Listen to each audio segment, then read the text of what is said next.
New house, new star, right? Just a quiet place to paint, raise your daughter, and maybe hear Satan whispering sweet nothings through the drywall. And if you're hearing voices, totally fine. Just crank that amp to 11 and paint faster. Tonight, it's The Devil's Candy, a film where metal is therapy, parenting is warfare, and the devil just wants you to finish that mural. Also, Ray, he's like if Golem joined Slayer and he liked kids. Welcome to Horror Cinema Obsession. Here, we dive deep into the chilling depths of horror cinema, from the critically acclaimed scares to the laughably ludicrous, and even the delightfully obscure.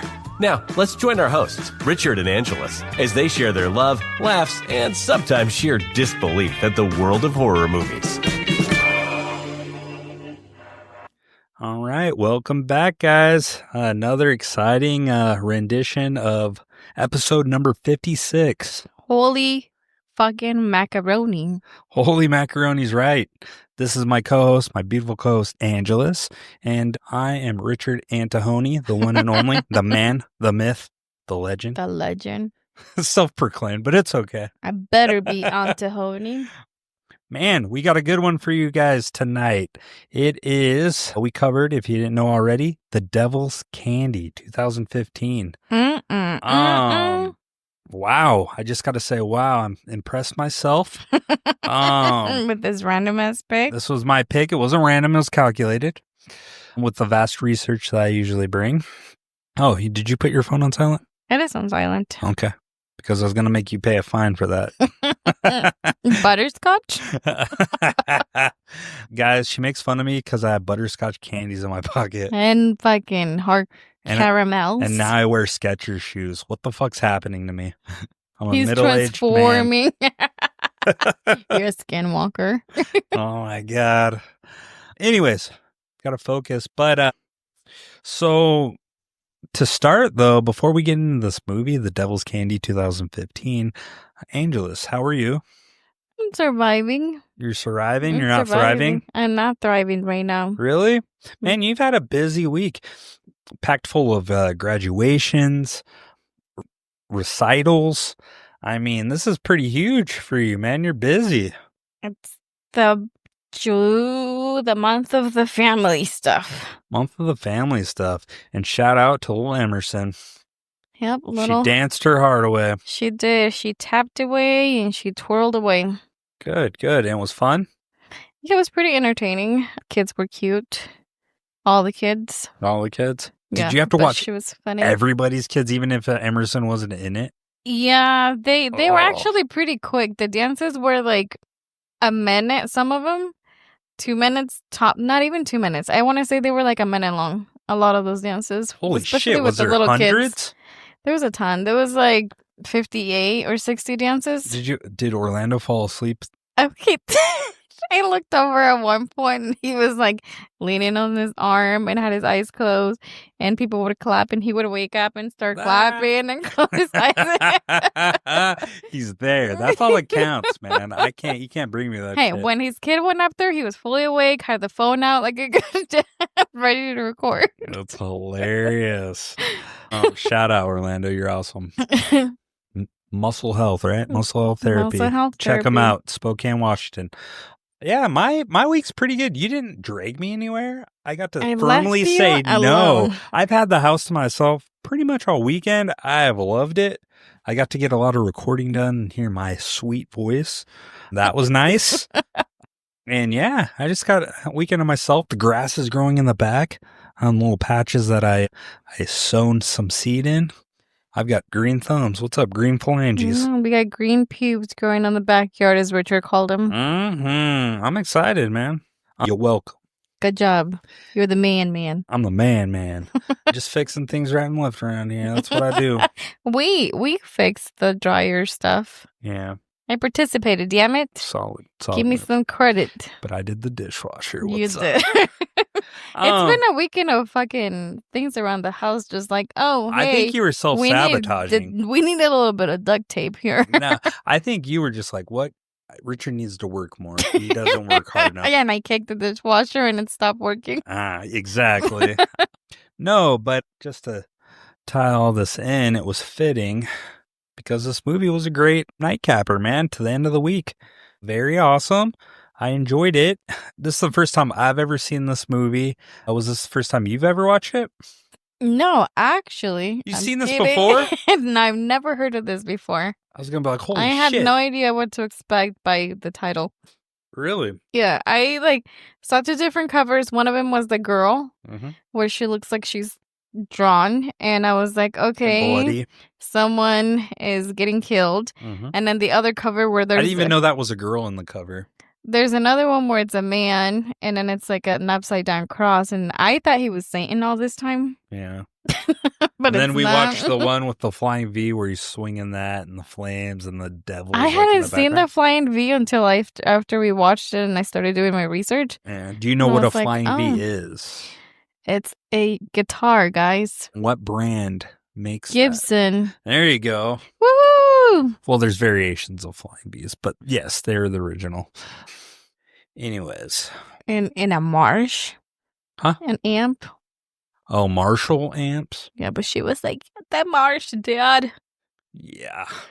It's a family movie. If you haven't checked it out, go watch it. You have to rent it at the moment, right? Yeah, at least we have a Google Chromecast, and I couldn't find it in any platform, so I did have to rent it. I think it's on some subscription. I can't remember which one. Roku or something. But yeah, it was worth the watch. I thought it was. Yeah, so your initial thoughts? My mind was fucking blown. My mind? My mind was blown out of my noggin. Your noggin? Not your noggin, your nuggin? My noggin, whatever you want to call Knock it. my nuggins loose. Yeah, my mush in my head. So my initial thoughts on this, and I try to keep it to myself and tell the podcast because you get sick of hearing stuff, but it just spills out. For me, we've covered this director before, and we'll cover him a little bit more. Sean Byrne, right? Mm-hmm. He did The Loved Ones, if you guys remember, episode 14. I'm just kidding. I don't know what episode that was. That was also another blind watch for you and me. It was. That one, fucked. He did not pull his punch. This one, he pulled his punch a little bit. I don't think it was fully vetted through, and it just missed a little bit of the edge it needed for me to be fully on board. I enjoyed the movie, but it just didn't execute as well as I thought and hoped it would. So Richard likes for movies to be amazing, he likes sad, not happy endings. It can be happy, it can be a positive outcome, but there's got to be more. Like, we'll get in more in depth. I don't want to totally... Guys, spoiler, like all episodes, we tend to release spoilers through this thing, the outcome of the movie. But so stop here, definitely watch it. That is something I do recommend. Give it a watch and then come back to us. But just spoiler alert on this is this movie, it ended way too abruptly. Like, everybody survived, and then what could have happened and what should have happened was her dad should have sacrificed himself in order to save his daughter. Would have been more effective, or everybody should have died. Because this was just kind of like a very happy Disney-esque ending. You know what I mean? Like, everybody survived, and then they sang a song, they hugged it out. Just, it was a Hallmark movie at that point. You know what I mean? All right. Well, what are your thoughts? My thoughts? I thought it was a pretty good movie overall. It's not perfect. I think it plays into a different type of horror, not your... What type of horror, Angeles? The pedophile horror. What? I don't know. To me, the whole Satan thing wasn't as scary as much as this guy, Ray, having a mental illness. I mean, clearly there was, but it wasn't as present. Was this mental illness or possession? Well, both him and JC heard the voices, so clearly there was something there for them to hear it. But did you have to be, like, vulnerable to that to execute what he did? Because Jesse didn't execute those. Oh, I don't know. Maybe if he had lived there longer, maybe that was the difference between him and Ray. Maybe Ray was there longer, and so he wasn't able to drown out the voices after a while. I mean, it was Ray's childhood home, so maybe he had this his whole life. It doesn't really get into detail about it, but Yeah. So I think maybe that, but I don't know. I think there's a lot of a few scenes, there's a lot of tension and a lot of buildup when he's going around chasing the kid. yeah. So I thought it was pretty good. It's not perfect. It's not like crazy scary, but it did it for me. It made you feel stuff, and I know it made Vienna, and we're going to hear a little bit, but made her feel some things too emotionally. She called it rage bait, but that's more synonymous. Rage bait's more synonymous for online social media. Mm-hmm. But I take that as a good sign because it did irritate her. She was frustrated with him. She was yelling at him. Like, run, he gonna kill you. Like she was invested. I was like, damn, Vienna, I'm trying to watch this movie. What the fuck? You're like, be quiet. No, it was good. Usually she doesn't react to movies. So Yeah. that I was like, oh, that's a good sign. She's invested. You were invested. I was just like, again, I'm a snob. So like I was thinking of how things could be a little bit better. The entire fucking time. Well, there was just missed opportunities. Okay. Okay. Porke. Moving on. Fucking on. Okay. Okay. Anyways, you would recommend this to people. Definitely. At least watch. At least once. It's not the worst movie out there. If, maybe it's not a movie for you. It doesn't push a ton of buttons like Richard said, but it worked. I liked it.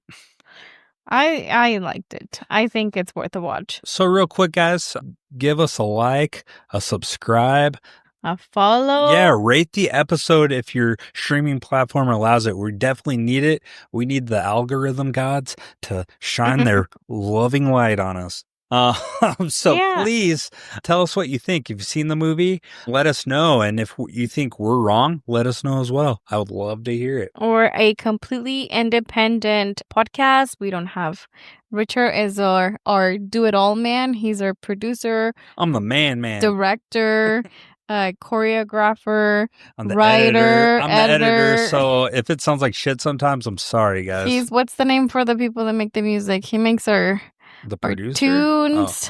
Oh. I do everything. I make it easy for Angela. She just has to sit down. Sometimes she doesn't even have to think about what she has to say. Yes, I do. I'm like the penguins in Madagascar. I look cute and smile. Smile and wave, boys. Smile and wave, boys. That's my role typically. You know what? We have a good thing going, Richard. We have a system. You know what I got told? So you guys, you know what I got told today? Support our podcast where Richard works really hard. You know what I got told today? What were you told? I got recognized for my voice. Someone at the store said, they were like, dude, horse and obsession. I was like, what? And they're like, yeah. And you know what they followed it up with though? What? They're like, dude, you got a face for radio. I was like, what? Face for radio? You got a face for TV. You just don't like taking pictures. You got a face for radio. I was like, damn, I'll take that. You're like, thanks. But yeah, what were you saying? But you have a face for TV. No, before that. Oh, I said support our podcast. Richard does an amazing job. He works very hard. We're not pandering, okay? Spread the word. Yes, we are. Then also, El Chico Loomis, bro, you've got a podcast? Oh my God. I knew you were making one. I didn't know it was released. That was on me. Send us the info. Definitely down. I'm going to fucking rep the shit out of this. I'm going to listen to everything you got. And you're going to get sick of me hearing you hearing me talk about it. Anyways, back to Devil's Candy 2015, The Pedophile's Dream. Yeah. So some release info that we got. This premiered September 13th, 2 days after my birthday, 2015, at the Toronto International Film Festival, TIFF. Its wide release was March 17th, 2017 in the U.S. Limited, theatrical, and video on demand. So, wow, it took a couple of years for it to get its wide release. The budget was estimated to be under $1 million. I feel like that's kind of our wheelhouse is movies under $1 million. The exact figure not officially confirmed, but it was a low-budget indie production. Okay. And they said it was under $1 million. This was less. Sorry to interrupt you. This was, I just opened up the Loved Ones. He had $4 million for that one. Wow. What else you got? Revenue, I have It's box office gross. box office gross. So I have revenue $772,000 domestic, it looks like, and international $780,000. So I found a box office gross was around $24,000 in theatrical release, but it found its audience afterwards through video on demand streaming, especially Netflix and Shudder. I don't remember it on Netflix. I don't remember it either. That's just what the note said. Oh. And word of mouth in horror circles, it became more of a cult hit than a financial one. Financial. God damn, what the hell? I'm talking Southern. What's going on here? I don't know. I had never heard of it this before from anyone else. My noggin hurts. My noggin is hurting. But yeah, no. So you found that it made around 700,000. Yeah, 707. Yeah, 72,000. Okay, and then the box office it got 24,000. So yeah, not a big financial success, but cult following. The filming location, it was filmed in Texas, primarily around Austin and nearby rural areas. The setting plays into the movie's sweaty Southern Gothic atmosphere with wide shots of dusty fields and isolated homes. Yeah, so that's what I got for that. What else? I did see that it was pretty, it got a lot of praise. We'll talk about the reviews at the end, but the critics, they had a lot of positive things to say about the movie, you know, touching on family values and then the story. And the story? Yes, being original. Being original. Mhm. Nice. So I don't have it. This one, I don't have a terrible, a lot of notes for it, but I do got some things. Do we want to go into our first segment? Let's do it. Let's do it. Do you want to do obituaries? Sure. Our new favorite segment? I don't know how long we're going to be doing it. I've heard kind of mixed reviews on it, so we'll do it as long as I think it's entertaining. And if it's not, once it's done, I'll stop. But until otherwise, if you guys got to tell me a resounding no, because I just have fun writing this. Writing these are so funny. So we'll be right back with obituaries. It's time for Obituary, where we take a moment to honor the fallen, mourn the mangled, and remember those who are dragged to hell. Sometimes, literally. These are the characters who didn't make it to the credits. Whether they were sacrificed, slaughtered, or just too close to Satan's subwoofer, we're giving them their due. Because in horror, death isn't just inevitable, it's usually dramatic, messy, and honestly, weirdly creative. So grab your tissues or your holy water and let's take roll call. Because the devil's not just in the details, he's also keeping score. Beautifully said. Gracias, gracias. So we might not have many obituaries today, but they're good ones, damn it. We're going to start with Pamela Smiley. Cause of death, bludgeoned over the head with a flying V guitar by her son, Ray, then took a fatal tumble down the stairs. She just wanted peace and quiet and instead got front row seats to Satan's sound check. Pamela was a God-fearing woman who just believed rock music was the devil's tool. Turns out, she was right. And it killed her. Survived by a creepy house, a disturbed son, and the loudest stairwell in all of Texas. You will be missed, Pamela. Maybe. R.I.P., baby. Next, we have an unnamed gentleman caller. Maybe Pamela's would-be lover? We'll never know. I took creative liberty on that. I'm not sure. Cause of death, bludgeoned by Ray with his very famous flying V. Romance denied violently. He showed up with flowers, a bottle, in hopes of making sweet, sweet, passionate love to a God-fearing woman. Pamela. Unfortunately, Ray answered the door. He died as he lived, overdressed, overconfident, and completely unaware the metal kills more than just brain cells, kids. His biggest mistake? thinking that Pamela Smiley had the house to herself. Biggest mistake, man. You will be missed, unnamed gentleman. Next one. Unnamed boy on the swing. Cause of death, broad daylight, brain trauma via ray, and a hefty rock. He was later dismembered and packed away like Satan's meal prep. 1 minute, you're swinging in the park with your brother and dog. The next, bam, some sweaty psychopath rolls up in his murdermobile, flattens your skull with a rock, and checks you into a suitcase-shaped coffin. No van, no candy, just Ray's idea of cardio. Rest in peace, unnamed boy. You little metalhead. You deserve riffs, not rocks. Adios. Via con Dios. Next, we have Deputy Winnie. Cause of death, crushed between Ray's car and her patrol vehicle. She died slowly, trapped, broken, and audibly in pain. She came to help, and instead she got wedged between 2 tons of Detroit steel and a lunatic in Satan's favorite murdermobile. You hear her cries, you feel her agony, and you realize that this isn't just another horror flick cop kill. This one really hurts. A small-town officer with a big heart tragically turned into a hood ornament in the name of demonic chaos. Gone, but definitely not quietly. Yeah, she died and it took way too long. It was kind of funny. Rest in peace, Winnie. This one really got to me. I got choked up. Okay. Officer Marco Hernandez. I even what I think his birth years was 1969. Lived to 2015. What was his horoscope? I don't know. Okay. He aimed to protect and serve. Mostly, he just served as a speedboat. Officer Marco Hernandez died doing what he loved, crawling slowly towards his service weapon, while a deranged metalhead with a rock had other plans. He was a 12-year veteran of the force. Hernandez was best known for his calm, under pressure, unwavering sense of duty, and tragically slow crawl speed.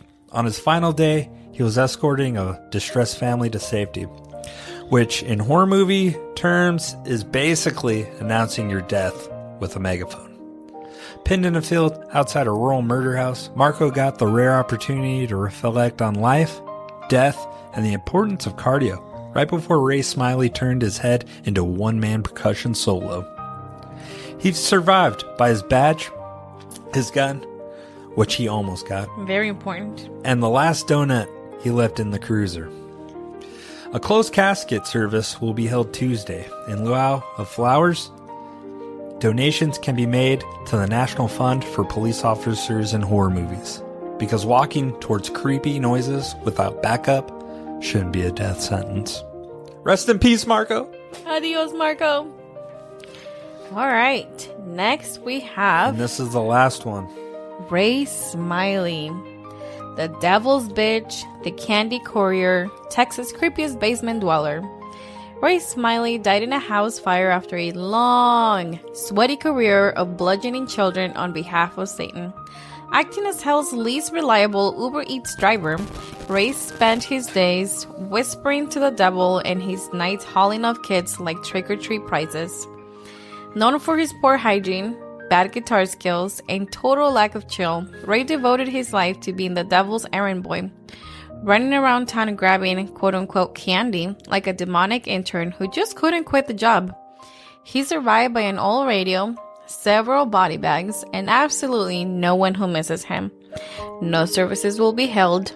Satan declined comment. The end. Rest in peace, Ray. Honorable mentions: Jesse's sanity and Zoe's innocence. They didn't die, but they're never coming back.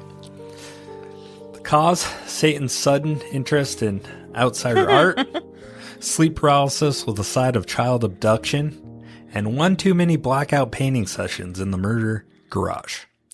Jesse now stares blankly at a canvas and hears whispers that sound suspiciously like master puppets. Zoe, meanwhile, has a 1,000-yard stare and can't hear a flying V without flinching. No funeral will be held, but if you hear metal riff at 3 a.m., light a candle. For them, for all of us. Maybe say a little prayer too. And that's Obituaries. I hope you enjoyed this. Until next time, amigos. Adios. Vile con Dios.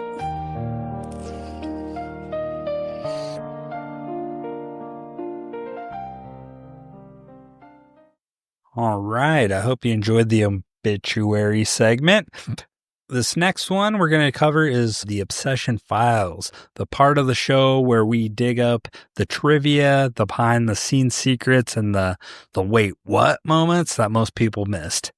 This week, The Devil's Candy, a film where the devil whispers, the paint bleeds, and Ethan Embry looks like a Slayer roadie who just got custody of your soul. Let's dig in. The first one that I got is Built with Pain, Made with Metal. It took director Sean Byrne 5 years to get this film made after The Loved Ones. Why, you ask? Because funding a movie that mixes Satan, child murder, and sludge metal into exactly a studio's dream package. It isn't exactly a studio's dream package. Luckily, Byrne didn't give up. And neither did the devil. I thought that was pretty cool because he got some fucking heavy songs. It's not really sludge metal. It was thrash and just fucking heavy metal, which was cool. He got it in there. Yeah, I don't think I've seen many horror movies where it's so heavy. Yeah, exactly. It's so heavy metal heavy. Exactly. And that's my next one. Most indie horror films can't afford a killer soundtrack. This one featured Slayer, Ghost, and Sun O. That's not just atmosphere, that's ritual playlist. Also Metallica was in there, man. I think he got special approval on that from them as well, because they didn't really have a budget for it. I think he got the okay for it. On the end credits, the song For Whom the Bell Tolls. He let the band watch an early cut of the movie, and they really liked it, so they offered them a good, reasonable rate. Well, Kirk Hammett, he's the guitar player for Metallica. He loves horror movies, especially the classic Universal horror characters. So I can kind of see this playing into kind of his area. Plus, I think all the guys kind of like the genre, but yeah, him specifically, I can see that. Okay, so after Metallica gave their okay, then other bands kind of fall in. They're like, okay, it's cool to have our music in here. Exactly. So the next cool fact that we have here, the tattoos, real. The tattoos? The tattoos, I used to say in Britain, I think. The tattoos. I don't know if that's accurate. Anyways, they're real. And that shirt, also real. Ethan Embry didn't fake the metalhead life. He lived it. The tattoos that he has are real, which are pretty fucking impressive. I thought he just went under hours of painting. Yeah. And the Metallica shirt he had, the Master of Puppets one, that was his. He brought it from home. That's pretty cool. And he also apparently got pretty jacked for the movie. Dude, method acting. Christian Bale, eat your heart out, brother.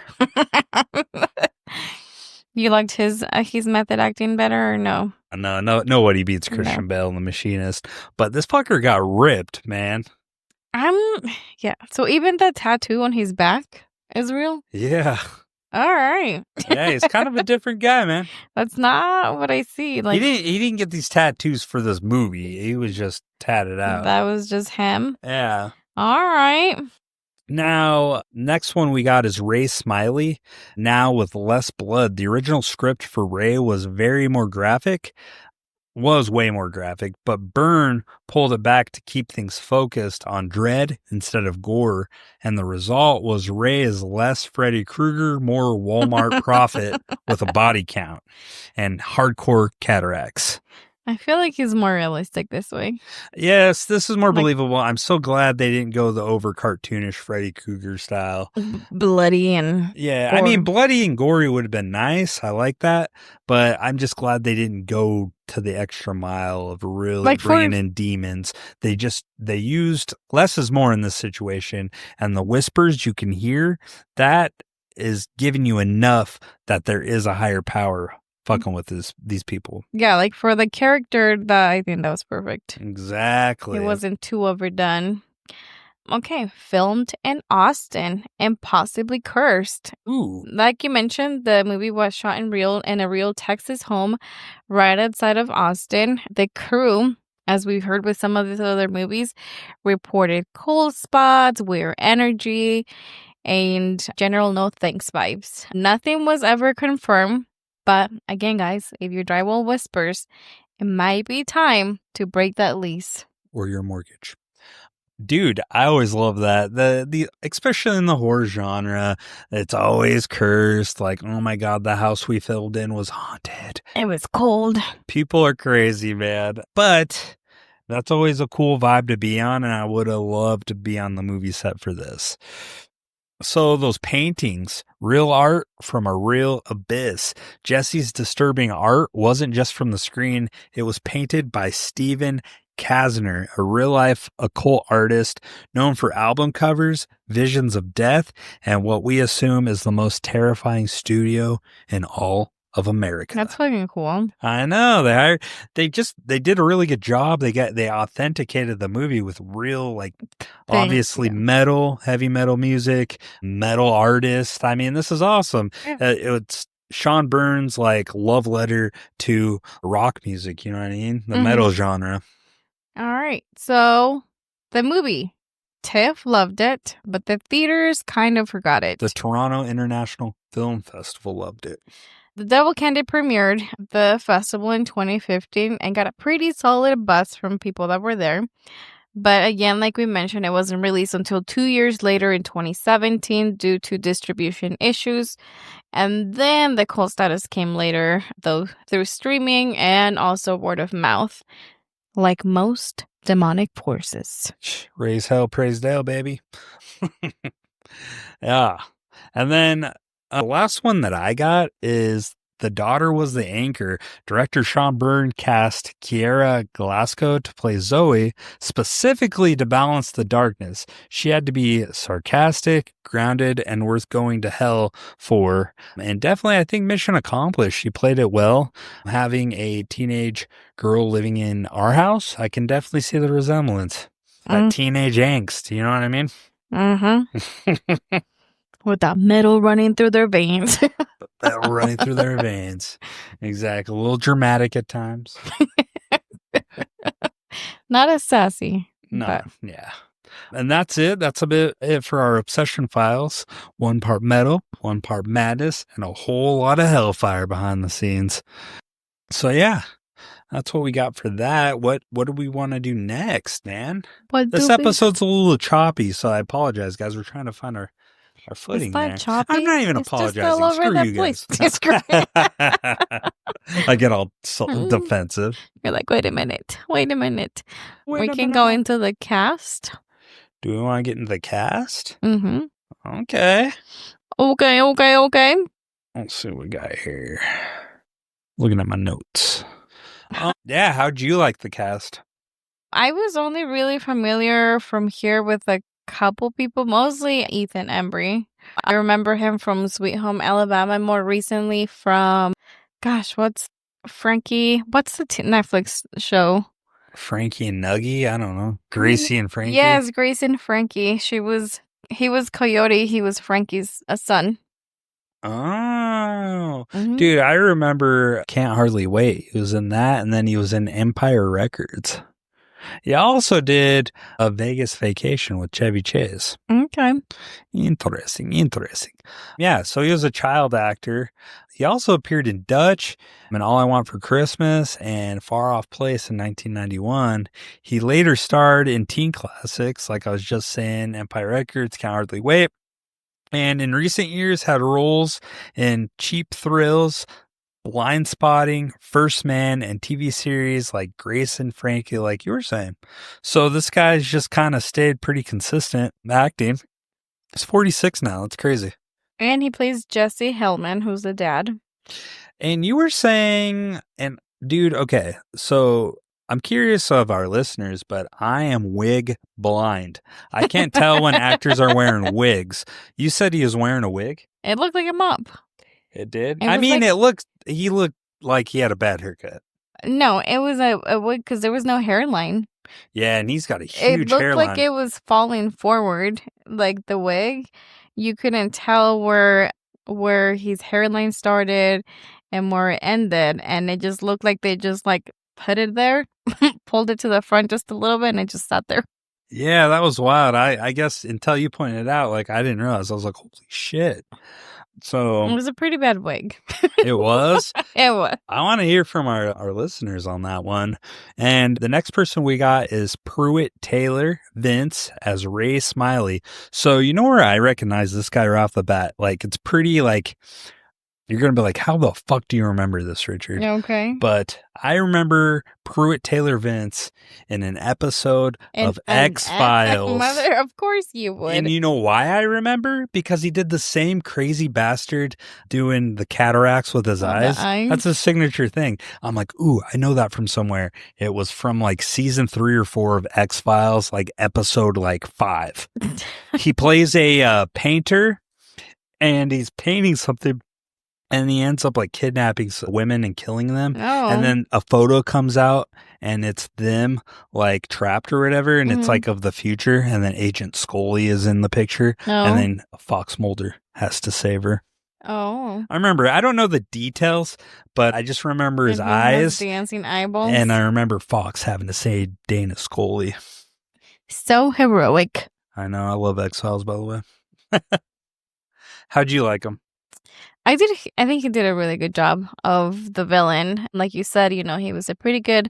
Well, he's a veteran character actor. And he has a lot of profile roles that I didn't realize. Famous fucking movies. Yeah, I don't think I guess the only thing that I remember, it would have been Monster in 2003 and then Bird Box, but I don't remember his characters. He's in some pretty huge ones in the 80s and 90s. So Mississippi Burning in 1988, Jacob's Ladder in 90, JFK in 91, Natural Born Killers in 1994.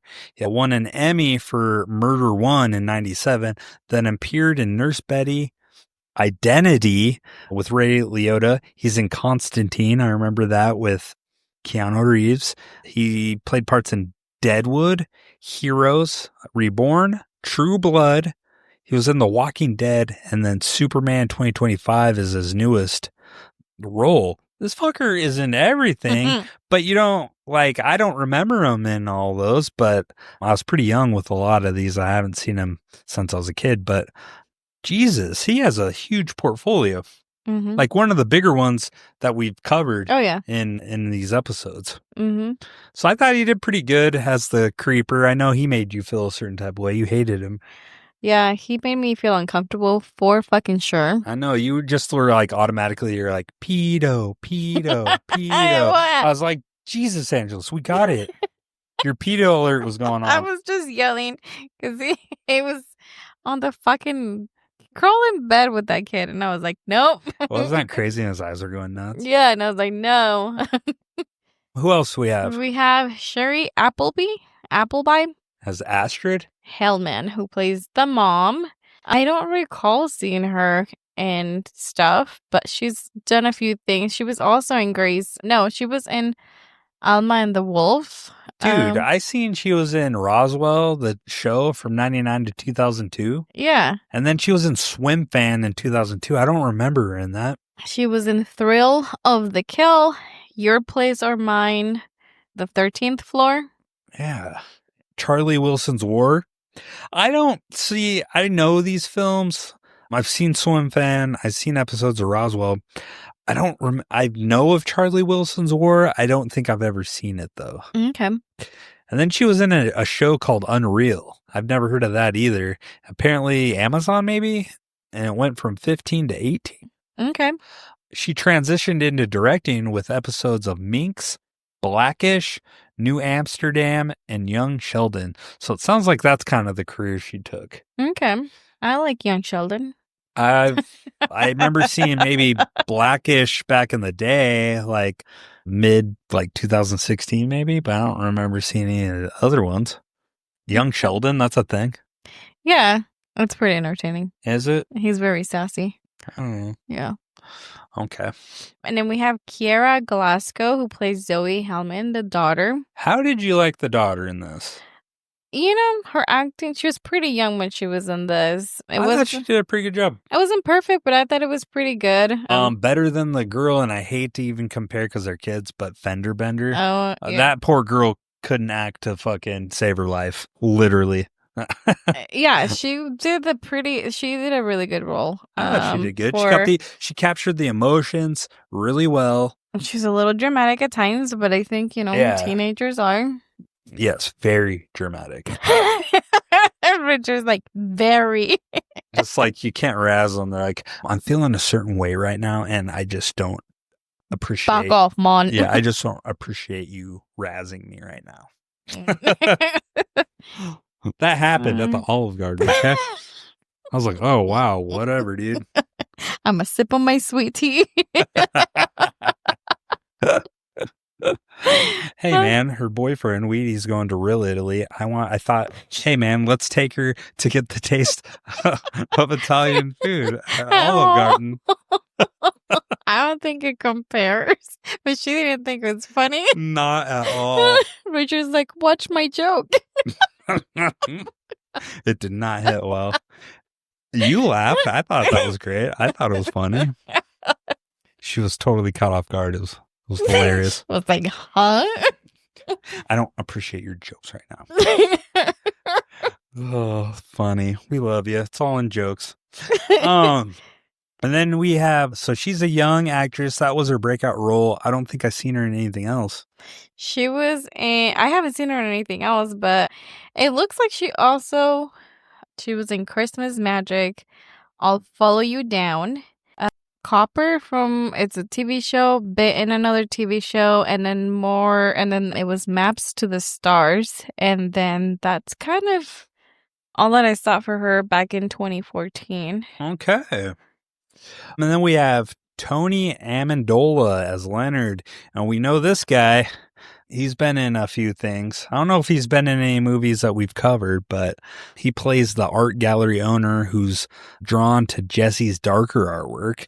Now, the credits that I do have, he's best known as Geppetto in Once Upon a Time. Mm-hmm. You've seen that show. I've never seen that. Man, the last episode had a couple people from Once Upon a Time. That guy, Rumpelstiltskin, I can't remember his name. Wow, man.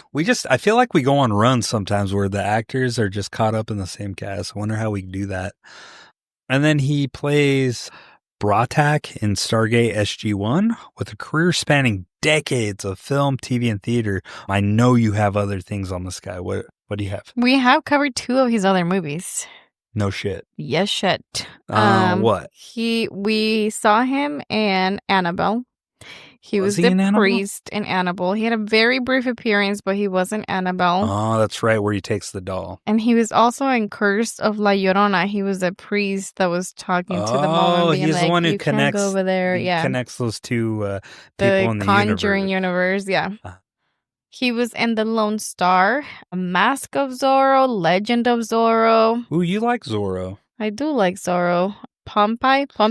Maybe a bonus episode will cover Zorro. Zorro, which one? The Mask or the Legend? Ooh, can we go wrong? Is there a wrong one?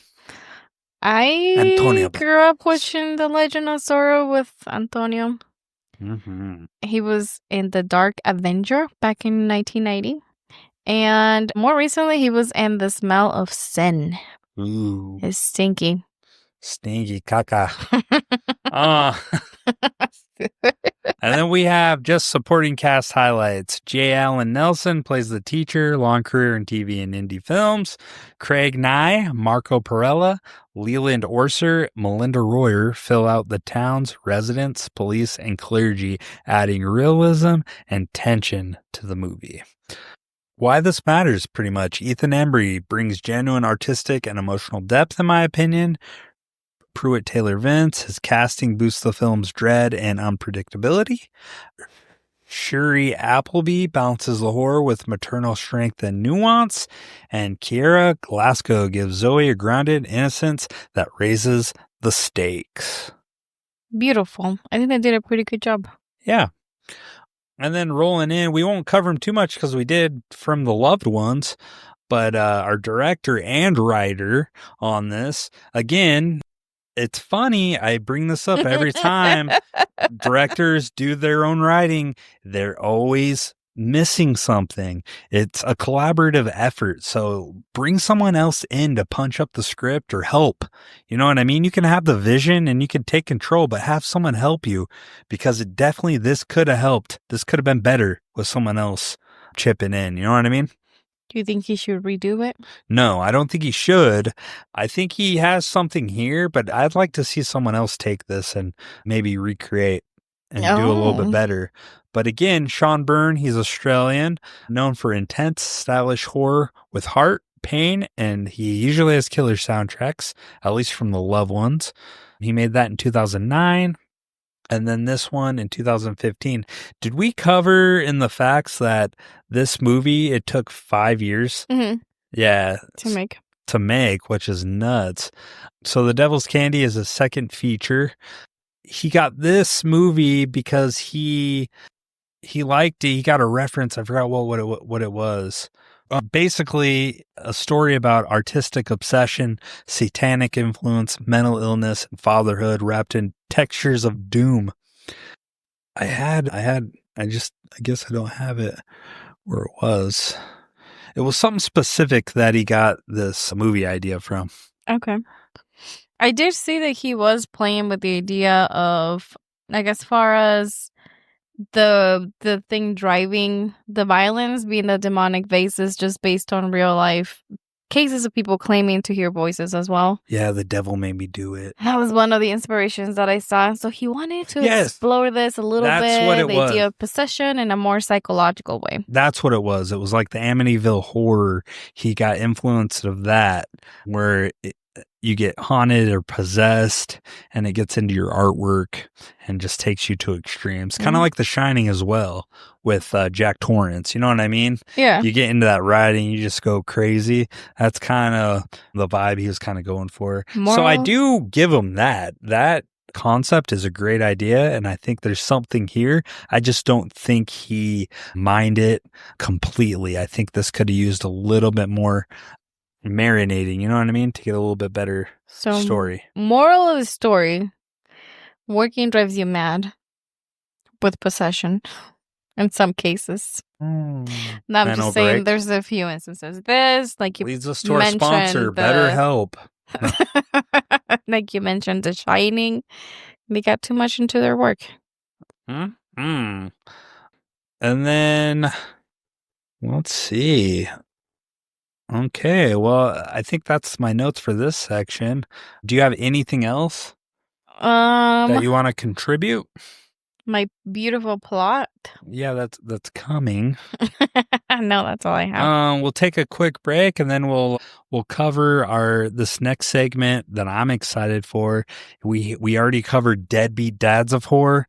Now, this is an angle because Jesse Hellman from this movie, Final Dads. So stay tuned. We'll be right back with Final Dads of Horror.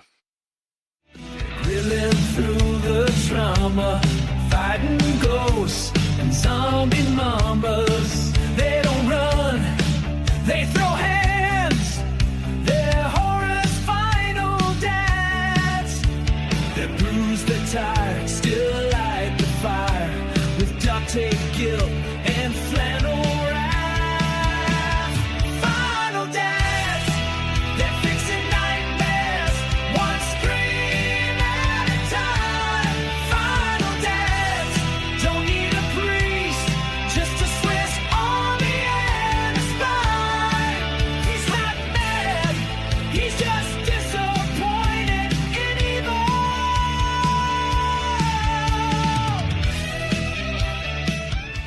In horror, fatherhood is often a death sentence.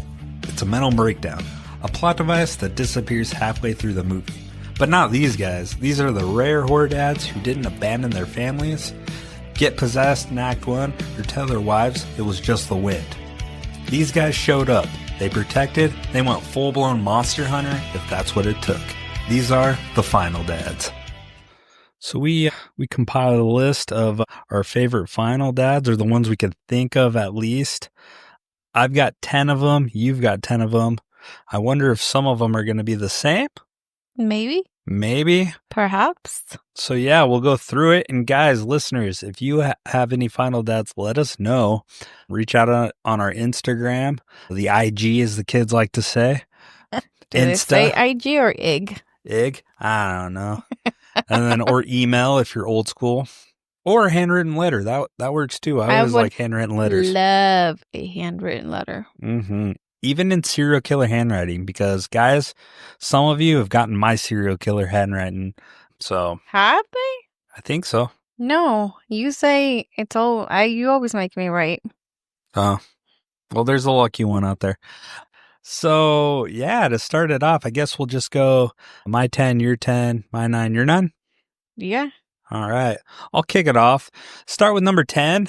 I picked Ed Warren from the Conjuring universe. Ed Warren isn't your typical horror dad. Hell, he's not even the actual dad of the haunted families he helps. But that doesn't matter. The man walks into cursed houses like it's casual, whips out a crucifix, strums some Elvis, and stares demons down like they insulted his casserole. He doesn't just call out evil. He counsels it. He hugs your possessed kids and brings a guitar to an exorcism. My final dad score for this guy, I gave him 8.5 out of 10. Dang. So he's a holy water dad rock, blessed, stressed, and always overdressed in flannel. Very nice. Ed Warren.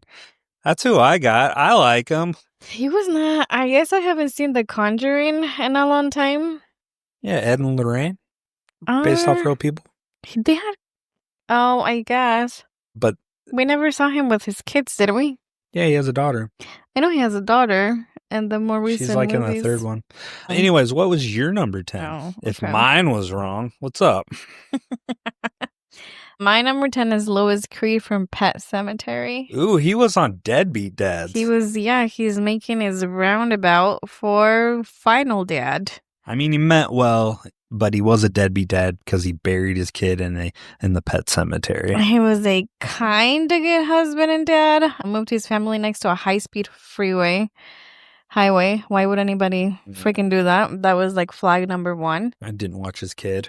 And yeah, they never put up a fence. They just let the kids run around free. And then he decided to try some freaky supernatural magic and was like, you know what? If it's good enough for the pets, it's good enough for my kid. Bury the little child, Cade. Yeah. And he created a monster. Eventually, he found his way around and was like, oh, maybe it was wrong, but it was a little too late. Oh, you don't sound as confident with this. It's just kind of your voice sounds a little weak. Are you on the fence about this? No, I think he's number 10. What would you rank it? On this, I give him a 4 out of 10. He was just... Holy shit. You're fucking hardcore. But I would too. I classified him as a deadbeat dad, but hey, there might be a surprise. He might be for my he list. did it for love. But I don't know, just like he was not strong enough to fight the urge to bury him in a fucking... Well, he just couldn't let go. Oh. Because he lost his wife and his son. But the son first. And that's what started everything. Okay, interesting. Number 9 for me, I've got Jacob Fuller. You remember him from Dusk Till Dawn? Jacob Fuller. Oh, yeah. Jacob Fuller was a broken man, a retired preacher, grieving widower, and barely there for his kids until his family is kidnapped and forced into a hellish vampire standoff. When things get bloody, Jacob doesn't fold. He reclaims his faith, straps on a shotgun, and becomes a holy force of vengeance. Bitten? Doesn't flinch. He arms his kids, accepts his fate, and goes down swinging in God's name. My final dad score for him, I gave him a 9 out of 10. Faith, fangs, and fatherhood. Brought a shotgun to a vampire fight and still managed to deliver a sermon. What's up? I thought he would have been up higher on your list. He was good. He was good. I think good. George Clooney's tribal tattoo has kind of hindered the film, so What? I couldn't get past it. You know what I mean? You need to think of him as the artist, not the whole movie associated with it. Is that not a thing? Separate art from artist? Yeah. What's your number 9? My number 9 is Ellison from Sinister. We just covered him recently. Oh, shit. So you would consider him an actual dad, like he wasn't a deadbeat dad? I only preface this because he did move his family into a murder house and pretty much essentially got them all killed and his daughter kidnapped. Why do you think he is Father of the Year? Well, when shit hit the fan, he was trying to ultimately, like, I know he was very selfish, He but ran away from his problems. he wanted to give them a good life. He didn't want a good life. He was concerned about the fame and fortune that came with it. He didn't necessarily care about the family. But at the end of the day, he knew he did care about the family. Yeah. At the end, he tried to right his wrongs again. He was like, all right, let's move and let's escape. And then we're going to put all of this behind. I give up on my fame and book. He didn't essentially give up on it. He kept the information still. Oh, he didn't know, Richard. Anyways, 6 out of 10, he knew what the fuck he was doing by moving into the house. Dang, okay. Or what he was going into. Okay, so deadbeat dad. Number 8, I've got Josh Lambert. Again, here we go. The same dude who played Ed Warren played Josh Lambert. Insidious. He is a suburban dad turned interdimensional warrior. When his son gets trapped in a haunted coma realm, Josh doesn't call it in a specialist. He astral projects into the further like a do-it-yourself exorcist. He gets possessed, fights it off, and still makes it home in time for dinner. That's horror dad hustle right there. My final dad score, again, I'm a little generous, I guess, 9 out of 10, paranormal PTA president. Will literally cross dimensions for his kids. Your dad wouldn't even cross the street. I know my dad wouldn't. Fucker's lazy. Oh my God. Just joking. Love you, Smokey. What do you got? My number 8 is David Drayton from The Mist. Whoa. That dude is a deadbeat. I'm curious to hear. Not. I'm curious to hear Listen, why you think he fought to keep him and his kid alive through the entire movie. What happened at the end, though? He killed him. I probably would have done the same thing, to be honest. If you were 100% sure in your mind, not knowing what was happening, not knowing the help was coming, do you want this monster to take him on this unknown death? Because nobody knows how they're dying. They're just disappearing into the mist. So his decision, he had to make an executive decision. Sometimes it's hard to make those, but he did what he thought was best. And he pushed through the end to keep him alive until he thought he couldn't. And then he offed them. And then he was going to sacrifice himself to this terrible death to the monster. And he has to live with that hell forever of knowing that he killed everyone in that car with him. But he was final dad, huh? He survived. He saved his kid from whatever the world looks like after the monsters destroy the town. I guess we got very different things because I put him in, if you remember, you even did it. Deadbeat dad, dude. Hey, there's a lot of dads that fall into both categories. They can be final dads because in the end they change their ways and they try to do better. But doesn't take away that they were also deadbeat dads. I think you can be multiple things. Okay. What'd you rank him? A 4 out of 10. Okay. He was just not a very memorable. He's a memorable dad, but okay, kind of meh. So I got number 7, Jesse Hellman, The Devil's Candy. Jesse Hellman just wanted to paint, listen to some metal, and be a good dad. Instead, he buys haunted house, gets mildly possessed by demonic whispers, and ends up knee-deep in murder, fire, and existential dread. But here's the thing. He never bails.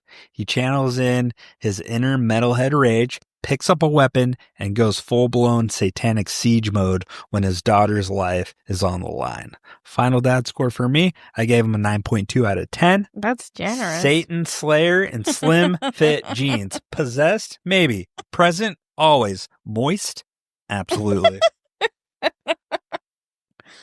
So you're not disputing my rankings.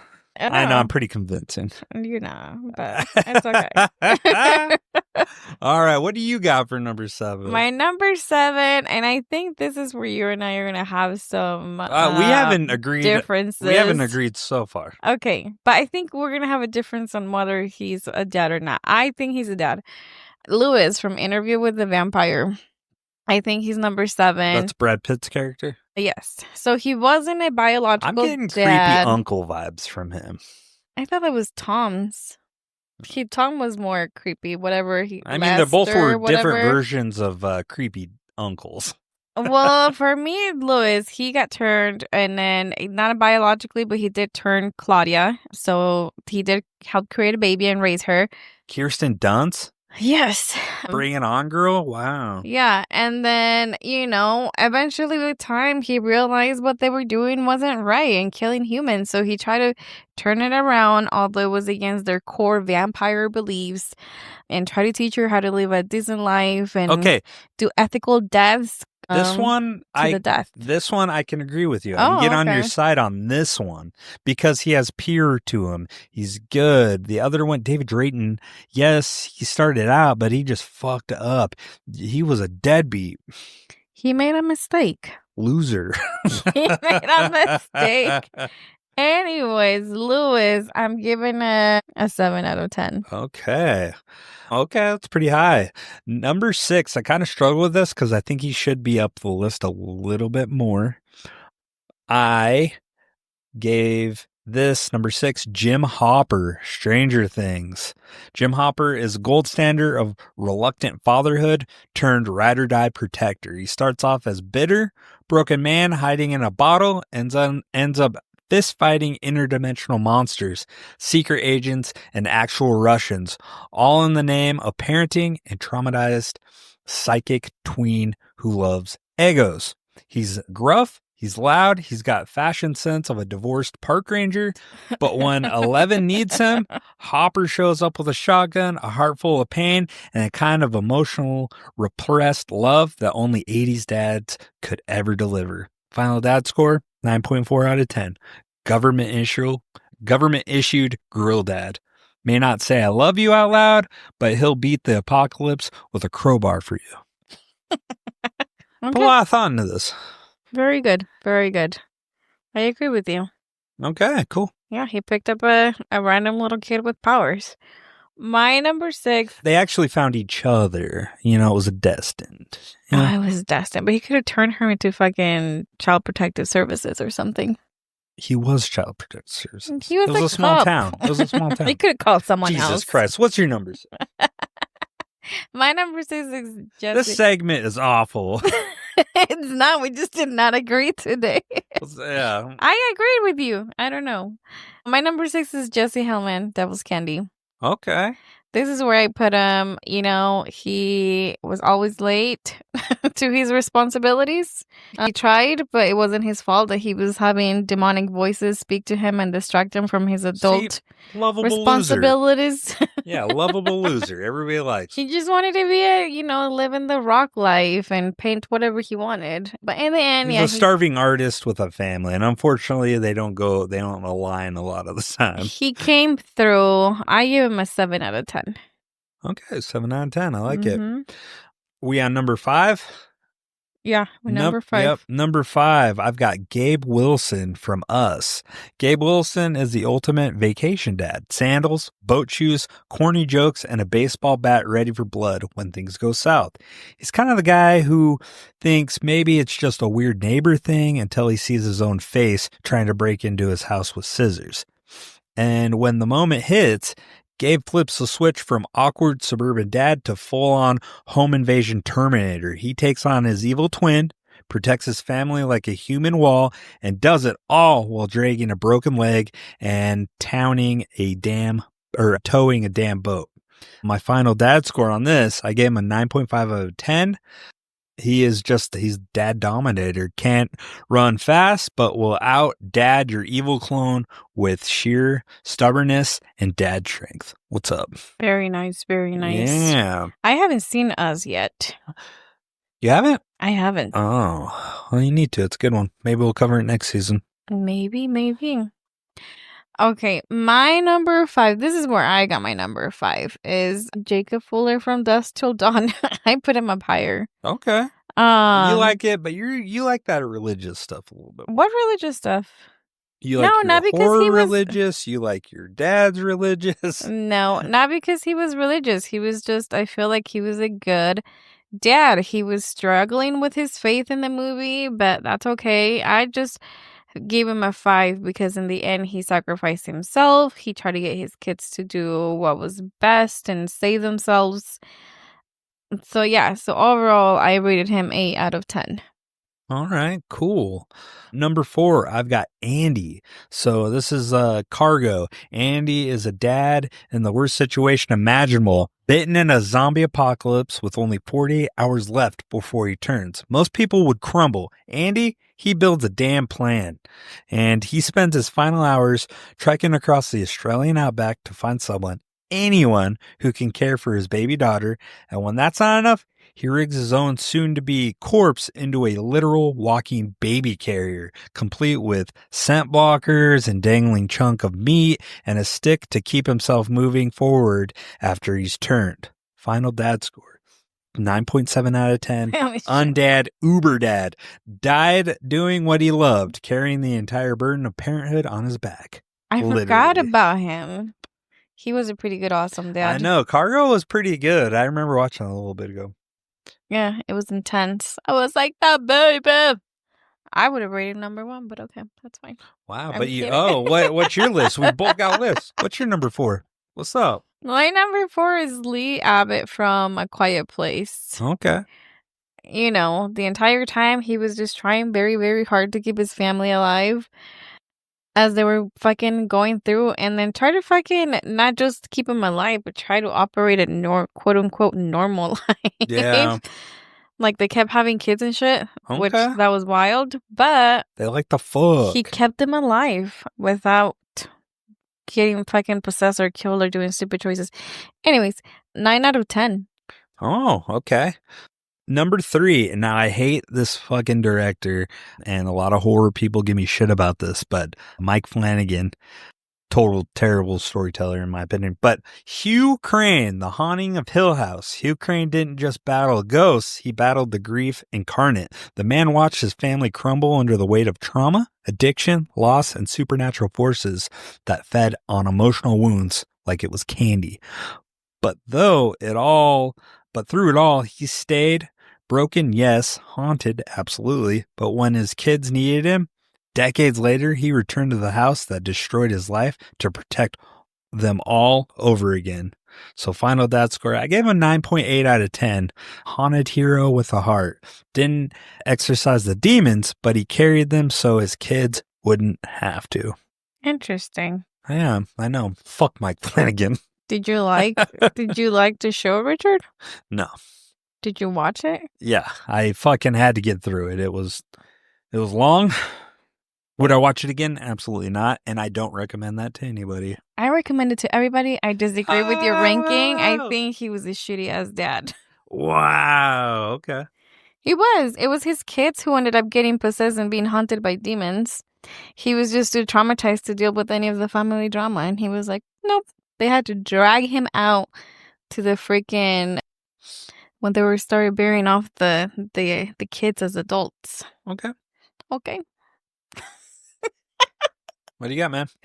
My number 3, I can't remember his name, from Wolfman, the 2025? Oh, or was yeah. it 2024? Yeah.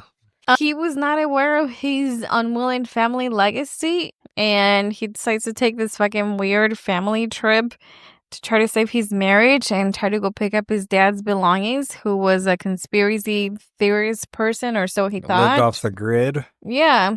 But, not only trying to be a good son, he fucking succumbed to the family curse and became the next Wolfman. Well, he accidentally got bit. Although he fucking, tried to kill his kid and wife on and off throughout the movie, in the end, his love prevailed. His love prevailed for his child and found the will to fight the curse and let them live. I ranked him 9 out of 10. 9 out of 10? Mm-hmm. All right. Number 2, I've got Seok Woo, Train to Busan.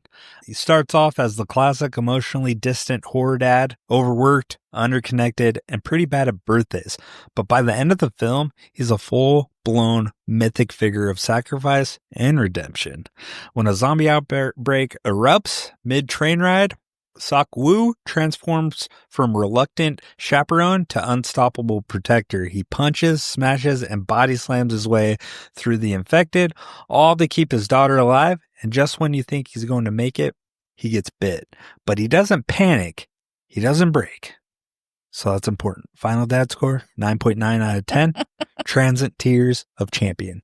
He missed every dance recital, but made damn sure she got the final stop. Oh, wow. Train to Busan. Interesting. My number 2 is also from the same movie, Train to Busan, but mine was Sanhwa. Sanhwa, dude. He, oh my God, I battled with this because he wasn't technically at the dad stage yet, but he was going to be a father. He was helping take care of the baby while he was on the womb. Yeah. By taking care of his wife. Dad to be. I feel like when you're gonna be pregnant, I'm gonna be that guy. You're gonna be all sorts of like moody, irrational. And then are you gonna handle it? Maybe. Just turn on some baseball, you'll be fine. You're gonna be like, oh, I need to go work in the garage. So he not quite, quote unquote, officially, I think he was still a dad. But he managed to give his child a name before he sacrificed himself to the zombies before what was dying. That name? For all of those unselfish, undeserving passengers on the train. What was that name? I don't remember. No. I just remember him yelling. I give him a 10 out of 10. 10 out of 10. Okay, and that's your number 2. That's my number 2. So I got 2 number 10s. All right, number 1 for me. Are you ready? Okay. Hit me. And this is subject to change. I'm already kind of thinking about changing. Oh, shit. But Lee Abbott, Quiet Place. Lee Abbott doesn't say much, and that's the point. In a world... Get the fuck out of here. In a world... That's all forever. In a world where one wrong sound gets your family killed, Lee carries the weight of fatherhood in every quiet breath, every repaired hearing aid, every nervous glance at the woods. And when the moment comes, when death is at the door and there's nothing left to do, Lee doesn't scream. He doesn't fight. He looks his child in the eye and signs, "Te amo." And let the monster take him. He sacrificed himself. So final dad scored 10 out of 10. Final dad forever. He doesn't just raise the kids. He gave them every reason to keep going. But sometimes glares. How do you sign? There's glares that care. That's 2 in the pink, 1 in the stink. Get your mind out of the gutter. But there's looks that kill, Richard. I don't think you could survive in a world like that. No, I'm too loud. You're like, ugh. I'd be fucking taken immediately. Although you have very expressive eyeballs, so maybe that'll work for you. What is your number 1? My number 1, is Gomez Addams from the Addams Family. Okay. I think he's a horror dad. He was he could do no wrong. He was an all-loving dad. He was there for his family. He supported all of their hobbies and extracurricular activities, as fucking wild and crazy and near death as they were. Yeah. All from good ill intentions, even if it was putting their life on the good. line. I am a 10 out of 10. Nice. Okay. So these are our final dads, the ones who didn't vanish when things got hard, who didn't leave, lie, or lose their minds. They stood their ground. They picked up the axe, the crucifix, the kid's backpack, and said, "I've got this." So cheers to these horror dads who didn't fail. You may be few, but damn it, you were final. And you always came back after getting a pack of smokes. Thanks, dads. And happy Father's Day. Two blood center, one blood leaves. Two blood center, one blood leaves. Two blood center, one blood leaves. Two blood center, one blood leaves. Two blood center, one blood leaves. All right. Welcome back to our cult, guys. That's right. It's that time of the show. The plots. 2 plots enter, 1 plot leaves.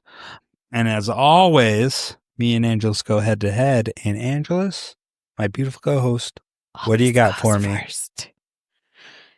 I think my plot's gonna Bring it. I need emotional depth too. We're going to add a layer to this. When you read it, don't just read it plain. You got to be like, you got to add to it, spice it up. spice it up. Yeah.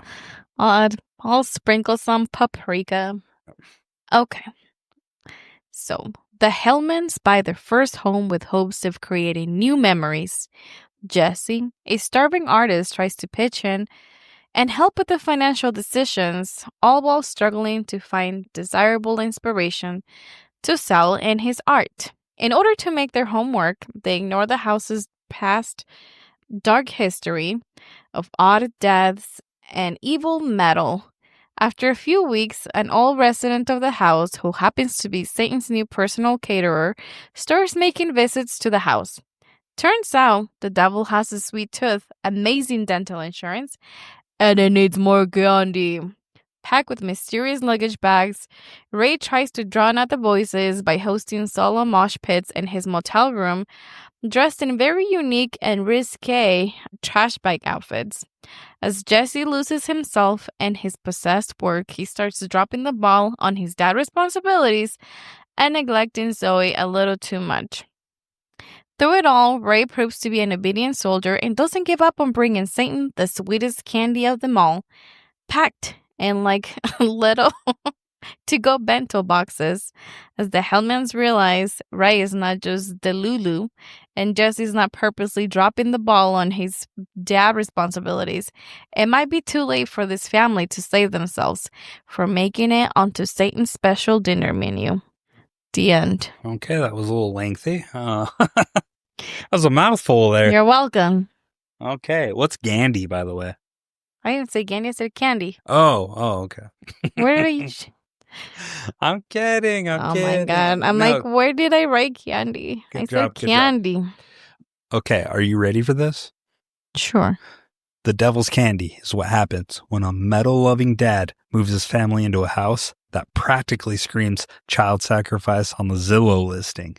Jesse Hellman, shirtless painter, loving father, and defender of all things Slayer, starts channeling hellish imagery onto canvas. He's not possessed, he's just inspired by Satan. Meanwhile, Ray, the world's sweatiest man-child with cataracts and major mommy issues, hears the devil whispering about feeding him children. Yikes. As Jesse's art gets darker, so does the situation. But unlike every other horror dad, he never folds. Not to the devil, not to Ray, not to even the lure of selling out on Etsy. This is a custody battle with hell, where one dad fights demons with love and the other brings snacks and Satan's playdates. The devil's candy, proof that being a good dad is brutal, especially when hell wants to join custody. Dun, dun, dun. I like your join custody. What? I'm just saying, I'm proud of myself. Good job. Did you pat yourself on the back? I did. Good job. I gave myself a butterscotch. I like the caramels better. Ooh, Werther's Originals, baby. Mm-hmm. So that's the plots. Hopefully you guys enjoy that. Going into it, what do we got next? We want to do the moments that matter. Man, this episode's flying. Let's do the moments that matter. Okay. That mattered a lot. All right. So with me, I think the opening scene is the moment that matters the most to me. It's crucial. Ray Smiley hears demonic voices commanding him to give the devil's candy. He uses a flying V guitar to murder his elderly mother. Why this matters, it sets the tone, shows the blend of metal music, madness, demonic influence right from the start.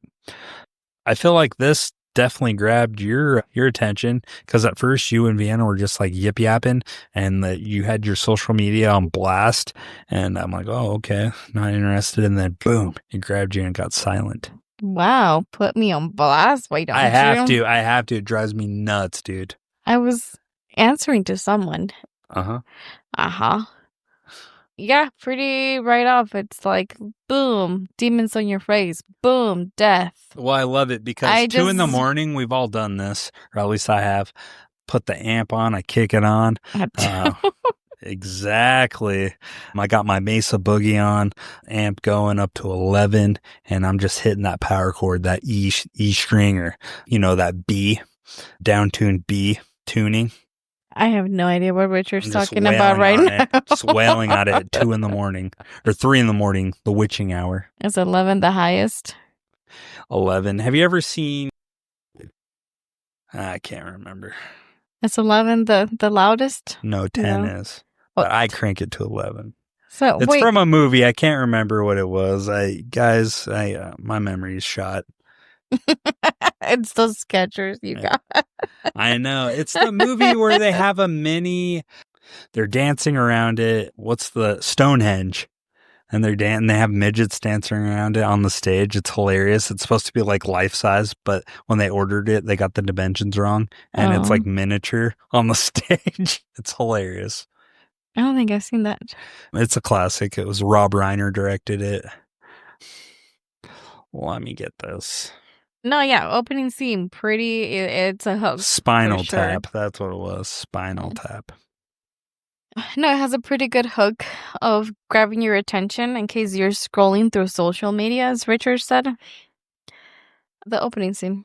Yeah. And then we don't see anything of what happens to this mom that just got bludgeoned to death. She falls down the stairs. No, but like after, we don't see cops, we don't see nothing. My it just thing cuts. is, who was the dude in the doorway? Now, in the obituaries, I made it up that he was Pamela, Ray's mom's lover, looking for a booty call. Because it looked like, I think I put this up in my head. I only watched this movie once. Was he holding roses in a bottle? It looked like it. Yeah, he was looking to fuck. Maybe dude. it was her husband and he was just... Yeah, right. bringing He would her have been treats. like, Ray, what the fuck are you doing? You know what I mean? But he had a look of surprise. It doesn't show him die. He dies off camera. Maybe he was the boyfriend, not just like a booty call. Oh, he's booty call, man. They're beating cheeks. Oh my God. Old people, elderly. I love it.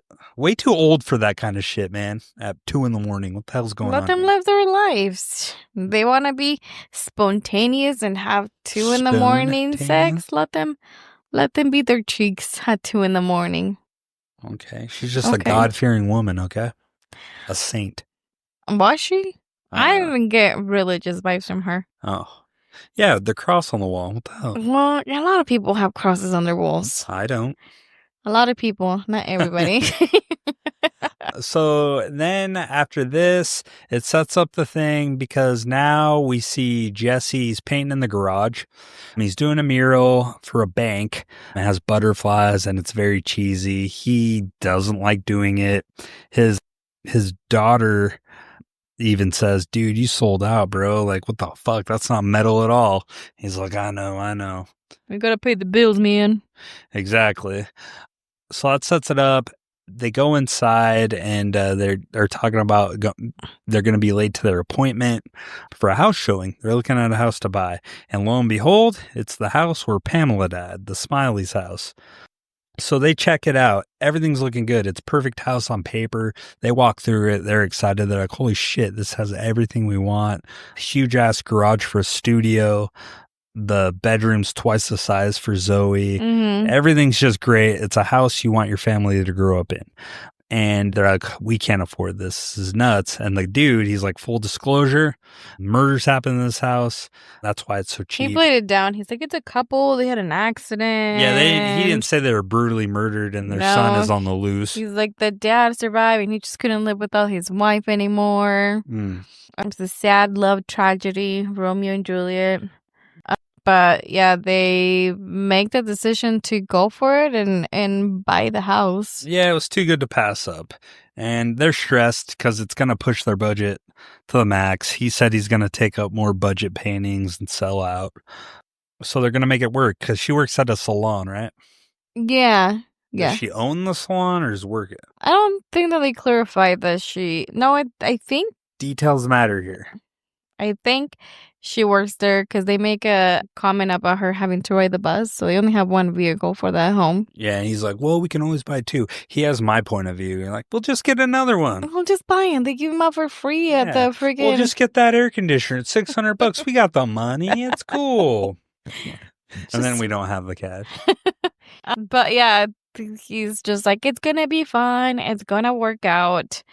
At the same time, we see Ray checks into, we don't know who he is. We just see this man check into a motel room, and he's being super This weird. is why I don't stay at motels either, dude. It's too fucking sketch, dude.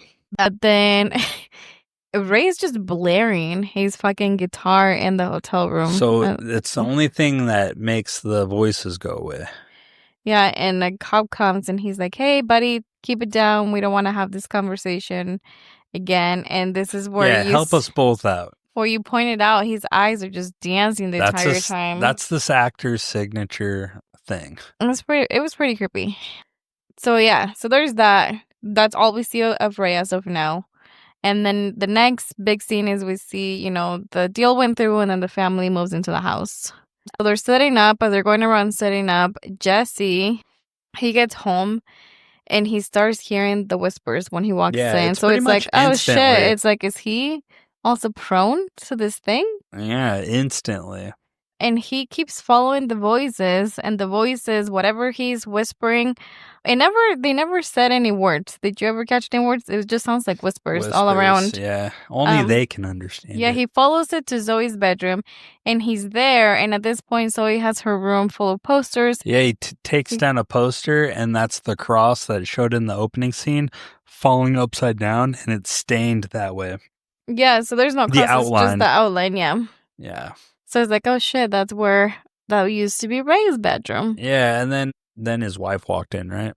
Yeah, and he plays it off. And then we quickly start seeing Jesse. He gets super deep into his work where it seems like he's up all day painting. It seems like hours go by. He drops Zoe off. She's going to school. She's like, school is hard.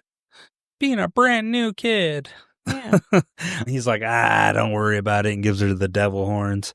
And then she walks in and then walks to school, and then he goes back like you're saying, and then he just gets locked in, and all of a sudden he just starts painting and painting. All of a sudden it's dark out. Mm-hmm. And he snaps out of it, right? Yeah, because Astrid comes home and she finds him. She's like, what are you doing?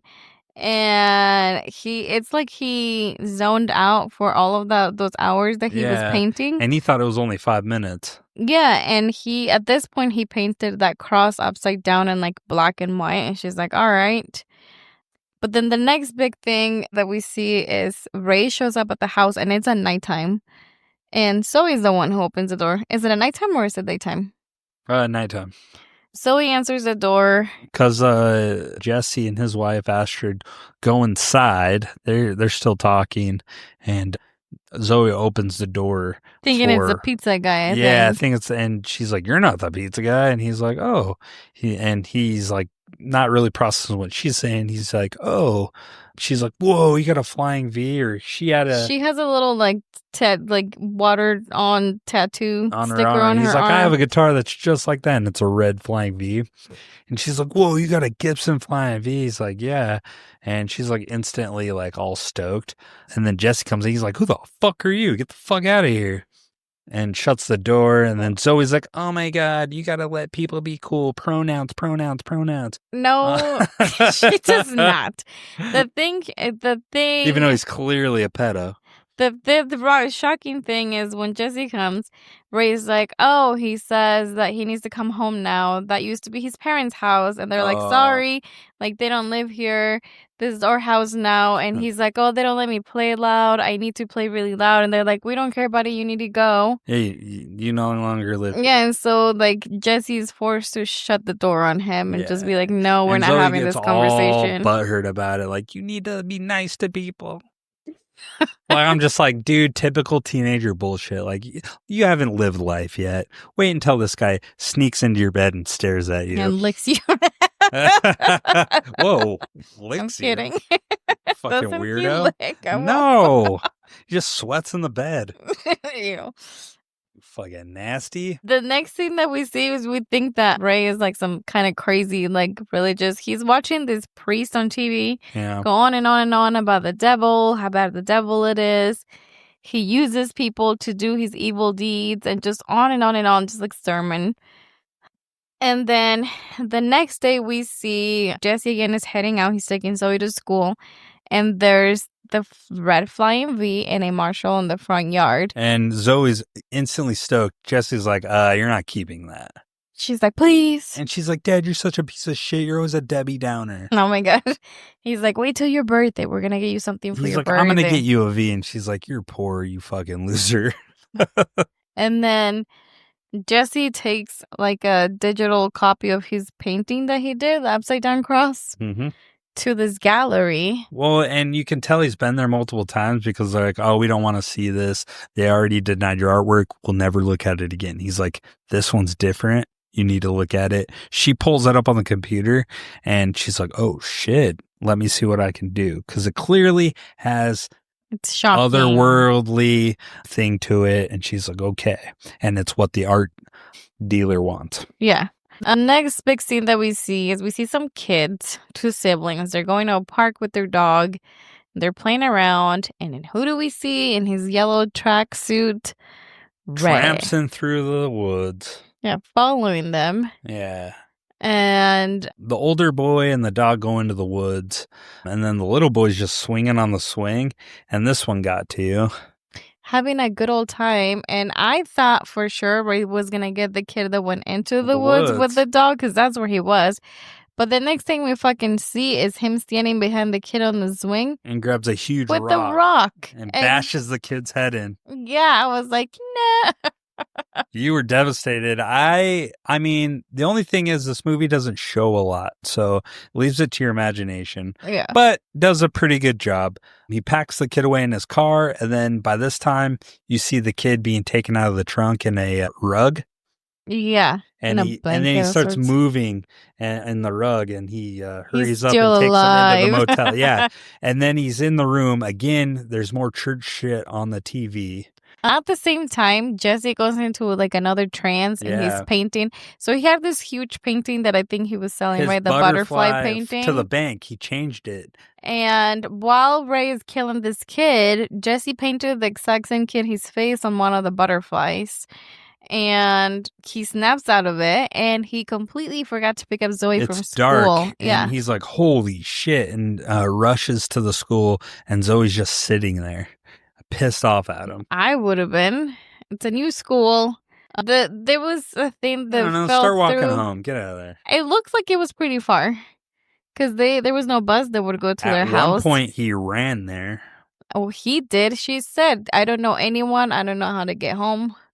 But the only thing is, if the schools had seen her that she hadn't been picked up, someone would have called and said, "Hey, your kid is still here." And they would have gotten a hold. Outside. No, they will. They would have called either the mom or him and be like, yo, is anyone picking up this kid? Yeah. But yeah, he's like, I'm sorry. And she blackmails him. And she's like, I'll forgive you if you let me keep the guitar and the amp. It's like, fine, and then baby, I'll let fine. it go. Okay, anything for you. Yeah, and then she gets home. She's super excited. She has like a fake concert in her bedroom. Rock and rolling away. Yeah, and so it's later that night. We see Ray. This is where he puts on his garbage bag. Where's that? He's sitting down. He has a saw. He brings out a saw, and then he just starts walking in there. You hear the voice like kind of screaming with duct tape around, and then that's kind of the end of it. But then we see what is it? A suitcase? Luggage. It's a luggage case. Yeah. So there's and then the other thing that happens while Ray's doing all of this, Jesse goes back to painting, and then this time he's in his underwear. He's painted Zoe's face. Yeah, because he's in a dead. This is like the middle of the night, isn't it?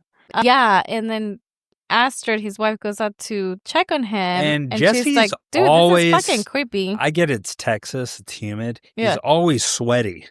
Yeah. Like, take a shower, bro. I know you're wearing a wig, but take it off, bro. Take it off. I mean, clearly you're in your boots and underwear painting. Yeah, and he says that he can't. Oh, he goes to try to cut off, like, her face from the painting, but he can't. Like, something's stopping him. Yeah. And he's hearing the whispers again. Yeah. And then by this time, is this where Ray... He takes the suitcase out into, like, the middle of nowhere, it looks like. Yeah, by the house. You know it's by the house because he turns the lights off and So everything. at first I was like, oh, he's going to bury this suitcase, right? No, he's fucking digging up a hole and pulling out old suitcases. Yeah. To throw this one at the bottom. Because you find out the devil's candy is children. I'm not fucking twisted. I thought that was awesome. I was like, that's a oh, cool shit. fucking part. That's fucking metal right there. That's metal. Yeah, so he has all these suitcases. So he's killed a bunch of kids. And then we see like Jesse's painting, like it's fucking having some sort of, it's evolving, it's changing. It has like a big, like a monster goat face, and it has a lot of kids' Well, it's got faces a goat all face over. with like 10 eyes. Yeah. Or 6 eyes. Yeah, so it's pretty disturbing. It's pretty disturbing painting. It can be. It was creepy and cool. But then the next thing that we see is it's bedtime, because this all happened while everybody in the family was sleeping, that Jesse went out to do this painting and work on it. Well, this is happening. Next thing, Nasty ass Ray, sweaty and dirty from digging up a hole. Zoe is sleeping on her bed, and then we just see Ray creep in the bed with her and lays next to her. And he's staring at her with his cataracts. And he's like, oh, he wanted it to be you, but I told him it can't be you because you're so special and I won't do it. And Zoe slowly wakes up. She tries to scream, and he covers her mouth with his hand. He holds her mouth shut. And he's like, all right, I'm going to let you go, but you have to promise that you won't have to scream, and then I don't have to hurt you. So it seems like he's very conflicted, like the devil wants her, but he doesn't want to kill her. So he lets her go, and obviously she screams, and she's squealing. So the mom gets up first. She runs over to help, and then eventually Ray runs out. And on his way out, he runs into Jesse as Jesse's coming back inside the house because he was still outside in the garage.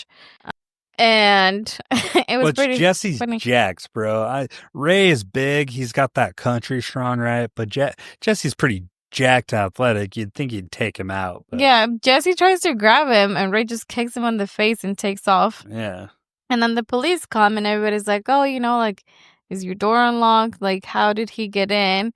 And turns out Jesse was outside painting, and he did leave the door unlocked. Like, so he's feeling pretty guilty about it. Yeah. One of the lady, I forget her name. Winnie. She's going to stay outside the house all night. But she suggests, she's like, you guys should go to a hotel or somewhere else and not stay here. But they stay there.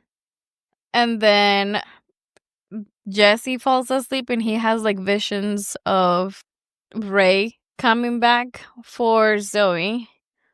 But then Zoe decides that she wants to go to school. She doesn't feel safe at home, and so she'll rather be at school. Yeah.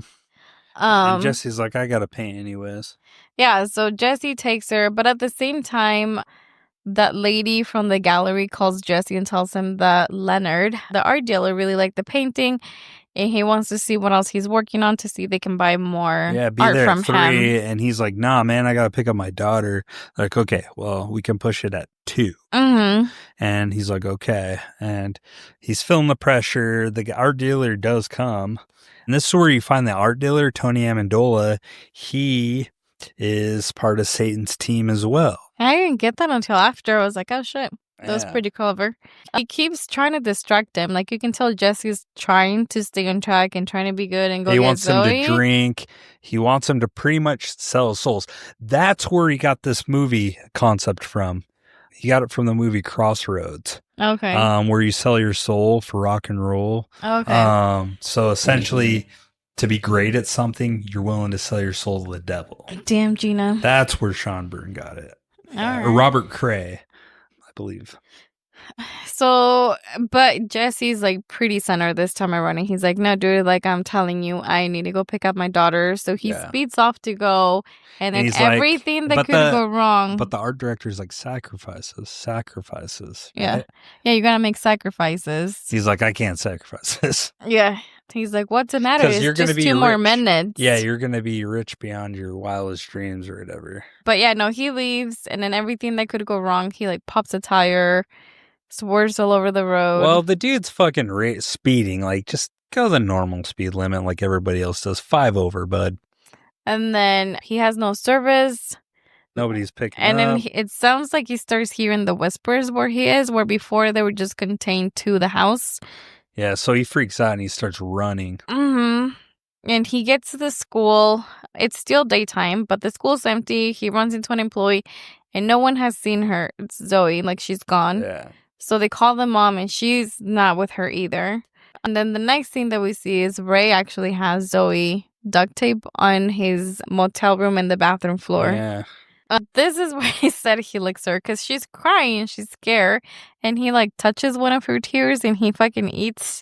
Yeah, and then he's like, "Oh, you're right. She is the sweetest." Yeah, sweetest candy of them all. Yeah. And then this is again. He's like, now I have to do the thing that I don't like, which is kill her. And you can see on the far dismember left, the body. there's another suitcase that he has ready.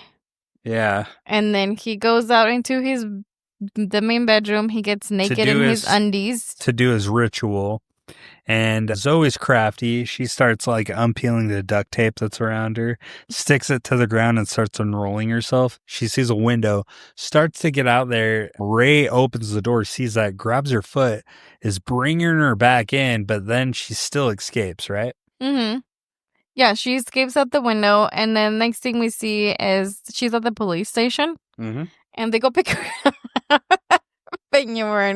She sees her parents show up, and she looks at her dad, and she goes, "You swore on my grave." That's so dramatic. Like he was not gonna forget her again at school. He's like, "Zoe, I'm so sorry." Yeah, but this is where we get a little bit of background about Ray. The police says that she's really lucky she got away. Apparently, Ray started trying to kill kids when he was 12. He hit a girl with a rock, and then he was taken to a psychiatric hospital for 20 years, and he had recently been released. Which again. Then his parents die, kids go missing, and they're just now putting this together by Zoe bringing this up. Yeah, but he has a history. They had an issue and run-in that they let the cops know that this dude was in the house. And they didn't do a Texas-wide. The Texas Rangers didn't come out to try to find this guy. Like, this is a big fucking deal. Yeah. And this town is just like, yeah. Weird. It's just a local crazy. You know what I mean? Yeah. He tried killing kids since he was 12, but you know what? It's not a big deal. The next thing we see... They go into witness protection. They're like, we got to put you in witness protection until we find this guy. But let's go to your house, pack up what you can, and they're like, how long do we got to be in protection until we find him? Is what they say. So at the same time, Ray goes to a gas station and he just buys gas in a container and he grabs a lighter. That's another thing that wouldn't happen is, one, Ray brings this gas into the gas station. Big no-no. They would have told him get the fuck out.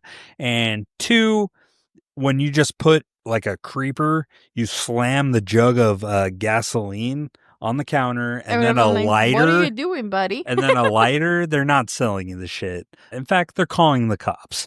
Like, you're crazy. I'm sorry. I don't care if you're in fucking Texas, Louisiana, or Spokane, Washington. They are calling the authorities on your ass, especially with your cataracts going crazy. You know what I mean? Clearly, and you're all covered in dirt and shit. Yeah, by now he probably stinks so bad and just dirty fingernails. Yeah, he's got that swamp. He probably had blood somewhere on him. He got the mud butt. Swampy butt. So they're like picking up last minute things to leave the house. Jesse goes and finally he rips the painting. And then they hear screaming and yelling as they're like ready to walk out the front door. Yeah. So the mom goes and she slowly picks in through the front. And we see that Ray made his way back to the house. And he ran over the cops with his car, pinched them up against. Well, so here's the thing. Cars. You're not explaining this correctly. So what happens is Jesse goes out to the garage. That painting, he destroys it. He finally is able to do it. He takes a razor, is destroying it when he's in there, and he's having kind of like a crisis about it. Well, he's doing that. They're looking for him. They're like, oh, where's Jesse at? The mom and Zoe and Astrid. But while they're doing that, they're sitting in the foyer or standing there. And then they hear screaming. They hear a crash and then screaming. And the screaming goes on for an incredibly long time. And finally, Astrid, the mother, starts to peek out. And then she opens the door. It's cracked. And she sees Winnie, the police officer, pinned between both cars screaming. And at this point, does Ray shoot her with the gun? Yeah, he shoots at the house. He doesn't get any of them yet. She shuts the door, but then you hear Winnie die immediately. It gets quiet, right? And then Marco Hernandez, the other police officer, he's crawling. He got wounded. He's crawling towards his gun because he dropped it. And he's going to do it. And then Ray picks up another rock and bashes his head in, right? Mm-hmm.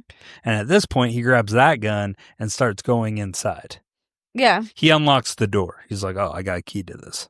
And then Jesse's waiting by the front door with the bat. Ray gets in and he just like starts shooting everywhere. Well, clearly he's not familiar with like a gun. Yeah, and then he shoots Jesse. And then he asked her, the mom and Zoe hide like in a room towards the back. Well, dude, okay. He's like, go, run. And where do they run? They just run and hide in a closet? Like, run out the back door. Yeah. I think that's what he was meaning. And they didn't go. Yeah, so he goes in there. You can hear shooting in there. Well, so yeah, Jesse's swinging at him, hits him, but then he tries to run away from Ray, and Ray's shooting the gun all over the place, but he does end up wounding Jesse, and he falls on the ground, passes out.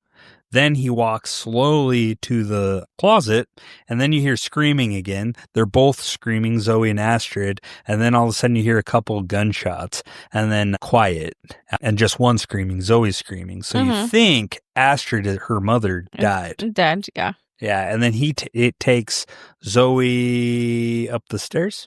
Yeah, he takes her up. With the gas. Yeah, and as he's going upstairs, he's like just spilling gas behind him on the stairs going up. Yeah, but Astrid comes out. She ends up crawling out, right? Or no, he goes outside. Sorry, he goes outside after he takes Astrid from the closet. He goes outside, grabs the gas tank, and it comes back inside the house. And then he's trying to go upstairs. Her mom came crawling out of the closet. She's still alive, but she's wounded. Yeah. So he puts the gun on her forehead. And she's pleading. She's like, no, don't kill my kid. Don't kill my kid. And then at this point, she knows it's inevitable. The gun's pointing at her. So she's telling Zoe to look away, that she loves her. And all of a sudden, he pulls the trigger and the gun's empty. And he looks at it like, what the fuck? Yeah. This was a pretty dramatic scene. Pretty epic. I'll give it that. Yeah. So this is when he starts going upstairs, spilling gas all over. And then he flicks the lighter and there's just... flames everywhere. Astrid crawls to Jesse to wake him up. Yeah, she's smacks him around. She's like, bitch, he's got her kid. And he's coherent enough. His eyes are wide open now. He drags Astrid out, and then he goes and grabs a ladder and then goes upstairs to Zoe's room, and he looks in there. He sees Ray and Zoe on the bed. Yeah, and there's like a circle of a flame. And Ray's like, dude, do you see him? See the devil? And I guess you can kind of see something, but it's more of him being crazy because Zoe's like, I don't see it. Yeah. And then by this time, Jesse shatters the window, pops in there, and what's he do? He gets in there, and then he climbs in, and Ray smacks Jesse down. But again, he comes back through the fire, and he makes it to go for Zoe. And then this is where Jesse takes that V guitar and smacks Ray over the head. This is all happening while there's and he gets flames going everywhere. So he cracks open Ray, and then Ray pops up in the fire, and then you kind of see a demon, like the devil, in Ray.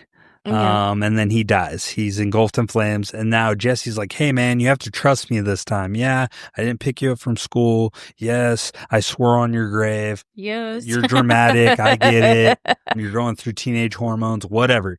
But then she jumps through the flames, and Jesse catches her, right? Mm-hmm. And then they both come down the ladder. They escape. Yeah. And then... once they're done there, you think it's over, but then Jesse again starts seeing visions, and he sees his paintings. And then Astrid is like, dude, what the hell's going on? And he remembers that at one point he told her that he could, like all the kids' faces that he painted on that painting, he said he could hear them, and he said that he could feel that they were inside of him and they wanted to come out. Yeah. And then he starts looking around the fields, like outside on the grounds of the property. Yeah, he takes off and starts digging up the bodies. He digs a hole, he finds the bodies, and anybody who's ever seen La Rosa de Guadalupe that's what was happening. Is this very Lady dramatic? Guadalupe. Yeah. Wind is blowing on his hair It gets bright out. The sun's coming out. as he's find this The birds freaking are bodies. chirping. Yeah, It's a everything. magical moment. Yeah, there's music playing. It's pretty funny. So, and that's the end of the movie, right? Mm-hmm. Now, I don't think we watched it. I did read that there was a credit to this, like a credit scene, like a Marvel movie Oh, really? of his painting. Now, I don't know if it was part of the one we watched. Again, I didn't go that far. I just stopped the movie, but that's what I read. There was like it was going to be a sequel or something. It was the painting. I don't know. I could be wrong, but that's just what I read. I can't verify it unless I re-rent the movie. And I don't know if I'm going to do that specifically for just that. for the one scene. But I guess I could have done a little more research. But so now that we talked about it at length, has your opinion of this movie changed whatsoever? Maybe slightly. Maybe slightly? Maybe also slightly. In good or bad direction? Good. Okay. What about you? Nah, it's about the same. What would you rate this movie? I rate it maybe a 2.5 out of 5. Wow, a 2.5. What was the last movie? You rated it pretty high. I said 3. What was for 28 Weeks Later? Wow, and you're saying this one's worse than 28 Weeks Later? Yeah. I was more freaked out by the quote-unquote zombies in 28 Weeks. Like, if I was facing them face to face, where the villain that we really see more prominently is just Ray. Don't look at me like that. What about Satan? Like that too. I didn't see Satan. Huh, interesting. Satan so you think he was more too- crazy than... I got more crazy. He was hearing voices. But then what about Jesse? They were Maybe sharing he the was same losing vision. his mind. I don't know. Interesting. I think there was a little supernatural stuff, but not as strong. So I think I gave 28 Weeks Later a 2.4. You gave it like a 1, or was that Vienna? That was Vienna. Oh, okay. So I gave 28 Weeks Later, I think, a 2.4, maybe Okay. less. I'm giving this one, 2.5. Okay. It has the bones. I enjoy that. It just, again, Sean Byrne from The Loved Ones, where it was full throttle, this one definitely was missing some of the gas. He let his foot off the gas on this a little bit. I think this was his American movie, and he kind of reined it in. I don't think he should have. He should have went crazy. You wanted more crazy. Yeah. More wild. It could have been, a little more aggressive, in my opinion. So 2.5. But you said you would recommend this to people to watch, right? Yeah, what do you? I would. I definitely would. It's worth a watch and form your own opinion. I can see me liking this movie as time goes on. I think it's just kind of a mood thing. Like, it'll help me, like, depending on where my mood's at with the movie, will definitely change over time. As to most of the movies we watch, 28 Weeks Later, I'll probably have a different opinion that a year from now. You know what I mean? So yeah. What was your favorite kill? Was that unnamed boy? I'm going to say probably Ray. Ooh, Ray They catching just fire. ended him. Yeah. No more children killing. Okay. What about yours? I would have to say Pamela's lover at the door. And the unnamed. His look, he's just like, oh? He's like, I fucked up. This was, I should have called first. Yeah. Maybe he was just trying to surprise her and be romantic. Yeah, I mean, he popped his little blue pill, Viagra, a little too soon, you know what I mean? Pims. Oh my gosh, he died with a boner.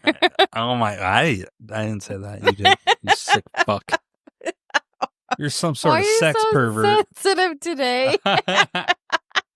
You're usually the one with the crazy comments. Hardly. Breathe, Richard, breathe. Breathe, Richard. Do we want to cover anything else before we summon Vienna's review corner? Do you want critics' reviews or ratings? Lay it on me. Lay it thick. IMDb gave it a 6.3 out of 10. Rotten Tomatoes, 93%. Letterboxd, 3.3 out of 5. And Google users, 73%. 73%. Yeah. So this one, I mean, Wait, critics' tomato meter got 93%. Did you say that? Yeah, Rotten's 93. Yeah, that's crazy. Yeah. But that is 54 reviews. Oh. Audience score, though, 65% out of 5,000. So this thing got a relatively positive reception. Yeah. So I do have some key reviews. The Guardian said this, a horror film made in true spirit of metal, loud, gruesome, and winningly earnest. Ain't It Cool News called it a fantastic film and a treasure trove of scares. I don't know if I believe that. Variety magazine described it as lively but underdeveloped Beeb horror thriller. I would have to agree with them. I think that's the most accurate for me. And B. Yeah, as lively but underdeveloped. Mm-hmm. The Hollywood Reporter called it decently acted but disappointingly generic, which I'd have to agree on that. But analysis from this is the critics embrace the film's tone, performance, and heavy metal horror vibe. Audience scores show a divide. Some worship the atmosphere and originality. Others wanted more clarity or saw it as too niche.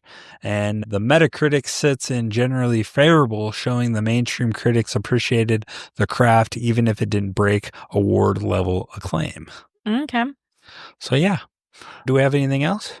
Nope. That's all we have. Okay, we'll be right back with Vienna's Review Corner.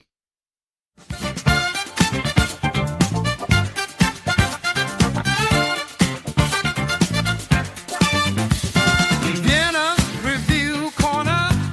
Sometimes she watches, sometimes she won't. Sometimes she's hyped, but most times she's mad. Take it away, Vienna.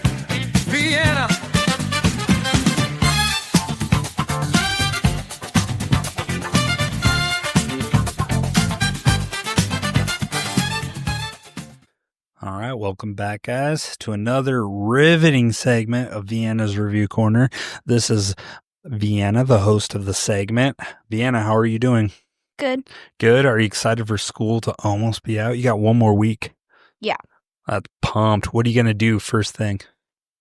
I don't know, take a nap. Damn, take a nap. Okay. You worked hard. You earned it. Mm-hmm. Exciting times in the 509s. So, Devil's Candy. What about it? How did you like it? It was okay. It was okay. Well, tell me about it from your perspective. I genuinely am curious because I have a certain way I feel about it, and your mom has a certain way she feels about it. It was a slow, fast movie. I don't know how I felt about it. Yeah, it did kind of. It was fairly short. Is that what you're meaning? Yeah. I Okay. don't know. What was some good things about it or bad things? Like what stood out? I know it made you feel something. Oh yeah, it made me mad. They were all kind of stupid a little bit. Like typical horror movie fashion, right? Yeah. You were screaming at him at one point. Yeah, it was like the last movie again. It made me mad because there's ways could have maybe been prevented. Yeah.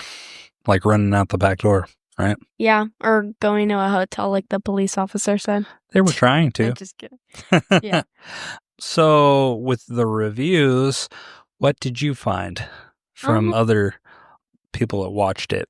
A lot of people liked it, which I was kind of surprised because, like, Letterboxd users are kind of picky, like, a lot of the time. They're snobs. Yeah, a little bit. I don't know how I feel about that because they're the same people that like the movie about the haunted tire that was killing people. The haunted it was tire? just rolling around. Yeah. What's Yeah. it called? It was like a sentient tire. Weird. I've never heard of And they that. got positive reviews for the jeans. I think it's called Slacks. Oh, Slacks. And it kills people, and people love that movie. So I don't know how I feel about it, but Yeah. these guys like this one, huh? Mm-hmm. Okay. Someone gave it 1 star and said, "This movie has the best soundtrack I've ever heard in a horror movie. It was so intense and interesting to watch. It really caught me off guard, and I was impressed at the end." Fucking A. That was a 1 star, I and they just guess. I brag don't know. about the music and I nothing know. about the movie. I was like, wait, what about the movie? I only got 1 star. That's nuts.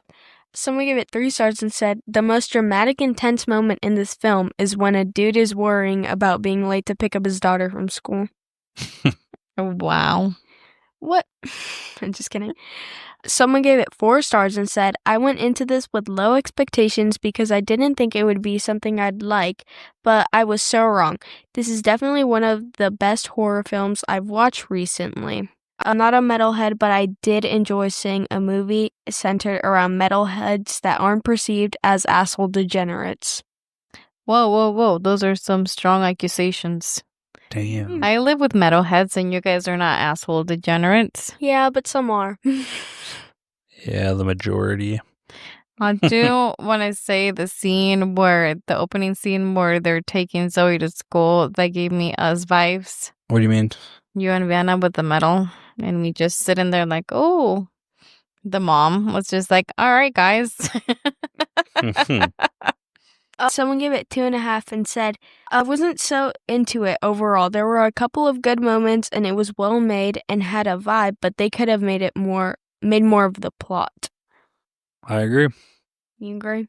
Someone gave it 4.5 and said, finally a solid horror movie. Been striking out all week with bad horror films, but this one lifted my spirits back up. This made me think of The Lords of Salem, but way more awesome. I don't know how I feel about Lords of Salem either, so it's a different kind of person that likes this. Mm-hmm. Did you like Lords of Salem, Vienna? I don't remember it. It's got Rob Zombie directed it. It's got his Sherry Moon Zombie. Yeah, I need to rewatch it. I don't remember it being scary. They were cray. Someone gave it 3 stars and said, nowhere near as metal as it thinks it is. Whoa. On the contrary. You know, I can kind of see that too, though. Yeah, I can kind of too. Someone gave it 3 stars and said, the scariest thing about this movie was the villain who looked like Harvey Weinstein. Dude, no shit, right? Were you thinking that all of the movie? No. I'm kidding. And then someone gave it 5 stars and said, top notch, very touching but disturbing look at good, evil, and what it means to be a parent. It really hits close to home. Soundtrack kicks ass too. Whoa. Ooh-wee. Mm-hmm. And then the last person gave it 3 stars and said, good acting from the father and daughter. The music supervisor and composer did a hell of a job. The concept of horror and metal feels right, but the overall execution didn't do much for me. That's kind of where I am. Sounds like a wholesome review. Yeah, that's kind of where I'm at. Yeah. Okay. Well, what are we watching next week? Barbarian. I've seen partial. You know who introduced me to this? Vic. Vienna. Thanks, Vienna. Mm-hmm. Yep. Yeah, well, thank you for your riveting reviews. Vienna, as always, we'll catch you for the Barbarian episode. Yeah, if nothing happens, I guess. Are you going to watch it? Yeah. All right, exciting. Okay. We'll watch it as a family again? Maybe. After groceries? Oh, hell yeah. Maybe. It's the perfect Friday for Richard. Okay, well, thank you, Vienna. Well, let's wrap it up. We're at the 2-hour mark. Do you have anything else to add, Angelino? Listen to the episode, like it, and share it. Like, subscribe, smash that like button, baby. Boom, boom, boom, boom. I will say during the episode, I didn't put in our ad we typically put in. It's a PSA.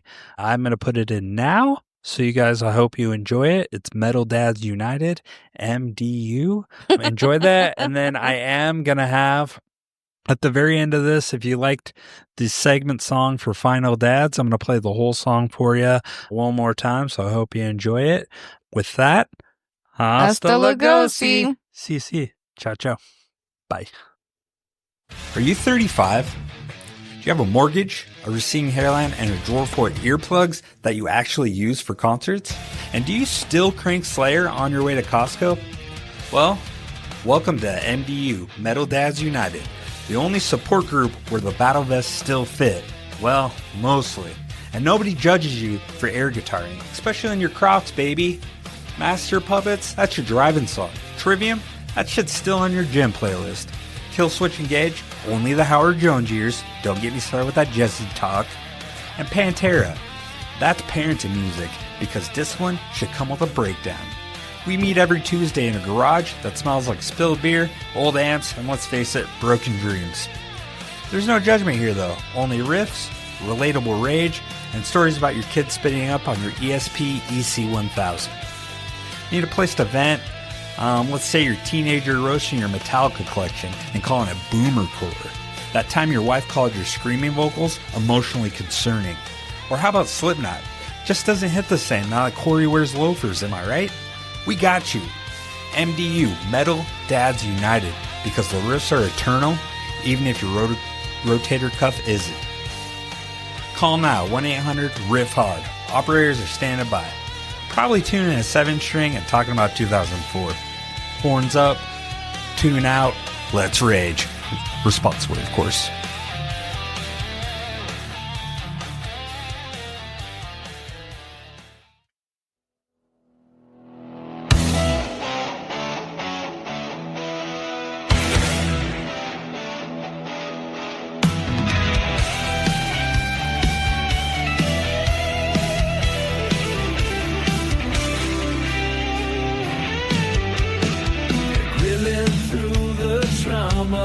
Fighting ghosts and zombie mamas. They don't run, they throw hands. They're horror's final dance. They bruise, they're tired, still light the fire with duct tape, guilt, and flannel wrath. Final dance, they're fixing nightmares, one scream at a time. Final dance, don't need a priest, just a Swiss Army and a spy. He's not mad, he's just disappointed in evil.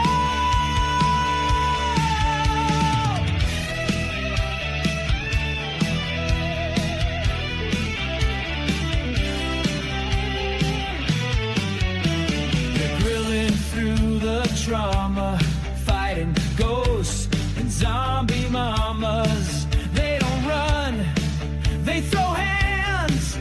They're horror's final dance. They're bruised, they're tired, still light the fire with duct tape, guilt, and flannel wrath. Final dance, they're fixing nightmares, one scream at a time. Final dance, don't need a priest, just a Swiss Army and a spy. He's not mad, he's just disappointed in evil.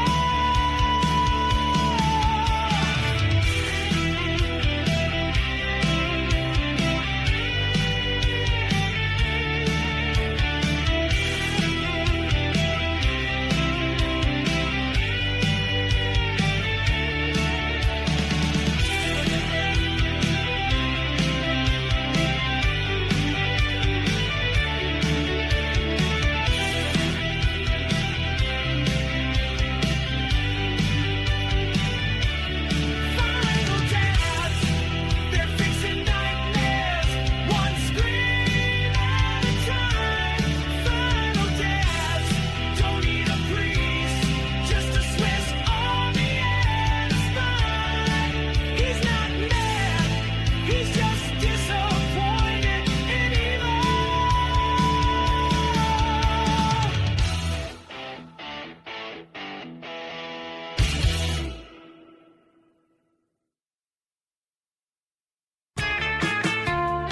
Thanks for listening to Horror Cinema Obsession. We hope you had as much fun as we did. If so, help spread the word by leaving a rating and review wherever you listen to podcasts. And join us next time for another episode of Horror Cinema Obsession.